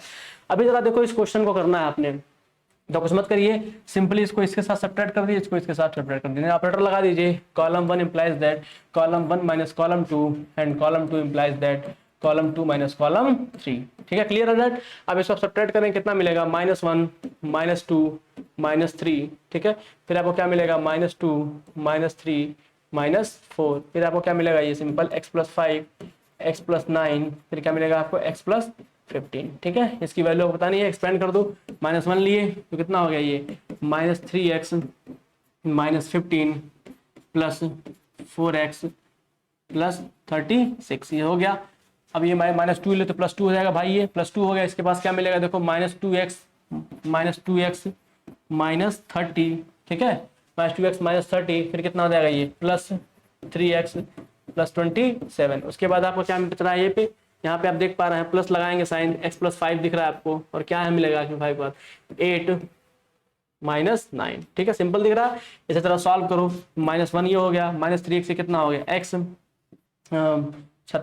सही है देख लेते हैं, 3x -45 3x -45 हो गया, ये 3x -45 हो गया 45, ये कितना हो जाएगा -9 हो जाएगा, ठीक है। सिंपली यहाँ पे देखिए 2 हो गया, ये कितना हो गया x -3 हो गया, ठीक है, फिर यहाँ क्या मिल रहा है प्लस, ये कितना है आपका x + 5 है -1 के साथ है, इसको जरा बोलो तो कितना मिलेगा -x + 9, ठीक है, प्लस 2x -6 -x -5। तो देखो ये x 2x और ये 2x खत्म हो गया, क्या बोला 9 में से 6 गया कितना आया 3 में से 5 गया कितना आया -2, ऑप्शन कहीं है -2, जी हाँ, option number B is the right answer, ठीक है, ऑप्शन बी क्या अपना करेक्ट आंसर है। अब जरा इसको देखो, ये दे रखा है 13 नंबर कह रहा है, उसकी वैल्यू बताइए, तो सिंपली क्या कर दो तुम इसको ऐसा सब्ट्रैक्ट कर दो, ठीक है ना, हाँ ऐसे सब्ट्रैक्ट करो, R1 implies that R1 minus R2, बस कर दो, इतना बहुत है इसमें भी के लिए, ठीक है ना, अगर जरूरत पड़ेगा तो आगे हम कर देंगे, कोई बात नहीं है, पहले इसको हम करते हैं, ठीक है। p माइनस किया, p तो कितना हो गया x हो गया, q माइनस वाई तो -y रह गया, ठीक है, r माइनस जेड कितना हो गया 0 हो गया ये, और फिर R2 भी इम्प्लाइज कर दो, R2 implies that R2 minus R3 भी कर दो, ठीक है ना। तो ऐसे अगर तुम करते हो यहाँ पे तो P माइनस एक्स भी कितना हो जाएगा, 0 हो जाएगा तुम्हारा। और Q माइनस वाई नहीं, कितना हो जाएगा तुम्हारा, प्लस वाई हो जाएगा। R minus z minus r, तो कितना रह गया, ये माइनस जेड हो गया सिंपली। ये तुम्हारा क्या है, P माइनस एक्स हो गया, ये तुम्हारा Q माइनस वाई हो गया, ये तुम्हारा क्या हो गया, R हो गया, सिंपल, ठीक है। अब एक से एक्सपैंड कर दो, एक्सपैंड करना है अपना x के अकॉर्डिंग और y के अकॉर्डिंग। x के अकॉर्डिंग एक्सपैंड करो, कितना हो जाएगा तुम्हारा, वाई आर माइनस प्लस हो जाएगा ना, देखो plus z q minus z y, simple है, प्लस हो गया, वो क्यू माइनस वाई था, ठीक है, ये बंद हो गया अपना, ठीक है। सही है, हाँ प्लस, अब जरा देखो प्लस वाई हो जाएगा तुम्हारा, वाई के साथ कौन सा ऑपरेटर मिल रहा है तुम्हारा, जीरो, प्लस हो जाएगा P Z minus x of Z, P Z minus x of Z, ठीक है। जीरो से मतलब ही नहीं है, खत्म हो गया चीज। अब इसे जरा अंदर लिखो तो कितना हो जाएगा तुम्हारा, x y r plus x z cube, ठीक है ना, minus x z y plus p z y minus y x of z बराबर कितना हो जाएगा, एक्स वाई जेड यहाँ है, एक्स वाई जेड यहाँ है, उधर पे तो 2x वाई जेड हो जाएगा, यानी x y r plus x z cube plus plus p z y plus p z y equal to 2x y and z। अब दोनों तरफ क्या कर दो, x y z से डिवाइड कर दो, divide x y z both side, क्या कर दो, divide x y z both side, ठीक है ना, both side x y z से डिवाइड करोगे तो देखो x और y कट जाएगा, क्या बचेगा, r बाई z, क्या बच जाएगा इसके पास, r बाई z, क्या बचेगा, r बाई z। फिर जब यहाँ तुम x y z से डिवाइड करो तो x z बच जा रहा है, क्या बच रहा है, q बाई y, क्या बच रहा है, q बाई y, प्लस जब तुम यहाँ पे करोगे पी जेड वाई से मल्टीप्लाई डिवाइड करोगे तो क्या मिलेगा, जेड वाई कैंसिल हो जाएगा, कितना बचेगा इसके पास, पी बाई एक्स बराबर कितना हो गया इसके पास 2। तो तुम इस तरह से देख पा रहे हो इसकी वैल्यू कितनी मिली है, 2, option 2 is the right answer, ठीक है। अपना ये लास्ट क्वेश्चन है आज का। यहाँ पे देखो डेल्टा 1 दे रखा है, कितना दिया है डेल्टा 1 को तुम पहले सॉल्व करो, फिर डेल्टा 2 को सॉल्व करो, ठीक है। एक काम करो, इसको करने का मैं सिंपल ट्रिक बता देता हूँ, ठीक है। जब ऐसा क्वेश्चन दिया हो, ठीक है ना, सिंपल ट्रिक बता दे रहा हूँ मैं। ऐसे क्वेश्चंस में तुम ए बी सी की कुछ वैल्यू एज्यूम कर सकते हो, कोई दिक्कत नहीं है, ठीक है। तुम एज्यूम कर लो ताकि सिंपल सॉल्व हो जाए। वो ए की वैल्यू मान लो 1 है, बी की वैल्यू मान लो 2 है और सी की वैल्यू मान लो 3 है। बाकी आप लोग इसको एक्सपैंड करके चेक करिएगा। मैं आपको ट्रिक बता देता हूँ कि ऐसे क्वेश्चंस को आप ऐसे डिटर्मिनेंट के क्वेश्चंस में आप ए बी सी की कोई वैल्यू पुट करके भी उसे कर सकते हैं, ठीक है ना। चलिए इसको भर लीजिए, तो कितना हो जाएगा, डेल्टा वन कितना हो गया अपना 1 1 1, ए कितना है 1 है, बी कितना है 2, यानी 2 हो जाएगा, सी कितना हो जाएगा 3, ए स्क्वायर मतलब 1, बी स्क्वायर मतलब 4 और मतलब 9। अब डेल्टा 1 जरा कैलकुलेट करो इसका, तो इसको जब लिखोगे तो कितना हो जाएगा 0 0 और ये 1, ये कितना हो गया भाई तुम्हारा -1 एंड 3, ये कितना हो गया -3 -5 और 9। अब 1 है तुम्हारा, ये सिंपल 1 बचा रह गया, एक्सपेंड करना है -5 -3, देखो ये -5 यानी 5 हो गया 5 - 3 कितना मिल रहा है अपने को 2। इसका डेल्टा 1 कितना आ गया 2, डेल्टा 1 की वैल्यू कितनी आई 2, तो यहाँ लिख लो डेल्टा 1 हम कितना पाए 2, इस 2 को रखे रहो अभी, ठीक है ना। अब ऐसे इसकी जगह रख लो तो कितना हो जाएगा तुम्हारा 1, बी और सी को मल्टीप्लाई करो कितना मिल जाएगा 6, फिर क्या ए है यानी 1, ठीक है। फिर ये कितना है इसके पास 1 है, सी और ए है ना, सी और ए को मल्टीप्लाई करो कितना मिल जाएगा 3, ए बी सी 1 2 3 है, ठीक है। और बी को रखो, बी कितना हो जाएगा 2, फिर यहाँ पे तुम्हारा 1 है, इसको रखो 1, ठीक है। फिर सी ए बी है, ए बी मतलब कितना हो गया 2 एंड सी मतलब कितना हो जाएगा 3। तो ऐसे क्वेश्चंस को आप अगर ट्रिकली यूज करते हो तो ऐसे भी कर सकते हैं आप, ठीक है। इसका डिटर्मिनेंट जो आप कैलकुलेट करिए कितना आएगा 1, ये हो गया 9 - 4, 9 - 4 हो गया -6, इसको आप कैलकुलेट करिए 3 - 2 कितना हो गया ये 3 - 2 +1 रखिए आप, +1 से कितना हो जाएगा 2 - 3 कितना हो गया ये 2 - 3। जरा ध्यान से देखो, इसे क्या लिख सकते हो -5, 3 में से 2 गया 1, -6 फिर ये कितना हो गया -1, कितना हो गया +5, ठीक है ना। तो 5 ये -2 कितना आ रहा है ये -2। इस प्रकार हमने देखा जो डेल्टा 2 है अपना, डेल्टा 2 कितना आ रहा है -2, डेल्टा 2 इक्वल टू कितना आ रहा है -2, यानी कि तुम देख पा रहे हो डेल्टा 1 कितना है +2, यानी डेल्टा 1 प्लस डेल्टा 2 की वैल्यू कितनी आ जा रही है 0। ऑप्शन नंबर ए क्या है राइट आंसर है। तो इस तरह से हमने सारे क्वेश्चंस को प्रैक्टिस किया धीरे धीरे। इसमें ट्रिक ये है कि जब भी आपको कहीं इस तरह के क्वेश्चंस दिख जाए और बहुत बड़ा सा ऑप्शन दिया हो तो ए बी सी की कोई वैल्यू आप कंपेयर कर लीजिए, रख लीजिए और दोनों में मिलाकर देख लीजिए और कंडीशन निकालकर अपना सॉल्व कर लीजिए, इजीली आंसर आप क्या कर लेंगे गेट कर लेंगे। तो इस तरह से हमारा ये पूरी तरह से डिटर्मिनेंट अब क्या होता है कंप्लीट होता है। ऐसा कुछ रह नहीं गया डिटर्मिनेंट में, ठीक है। डिटर्मिनेंट पूरी तरह से क्या है कंप्लीट है, तो कुछ बचा नहीं है, ठीक है। तो अब चलिए इस चीज़ को हम अब खत्म करते हैं, ठीक है। तो अपना डिटर्मिनेंट अब खत्म होता है। बाकी कोई डाउट हो तो बताइएगा, उसको वापस से इसको में बता दिया जाएगा। बाकी हमने काफ़ी कुछ चीज़ें इसमें सीखी है डिटर्मिनेंट में, हमारा मैट्रिक्स और डिटर्मिनेंट पूरी तरह से कंप्लीट हो चुका है। बहुत ज़्यादा हमने प्रॉपर्टीज देखी, सब कुछ पढ़ा, बस उन्हें आपको प्रैक्टिस करना है और करते रहना है। ठीक है, तो चलिए ठीक है, थैंक यू, क्लास खत्म करते हैं।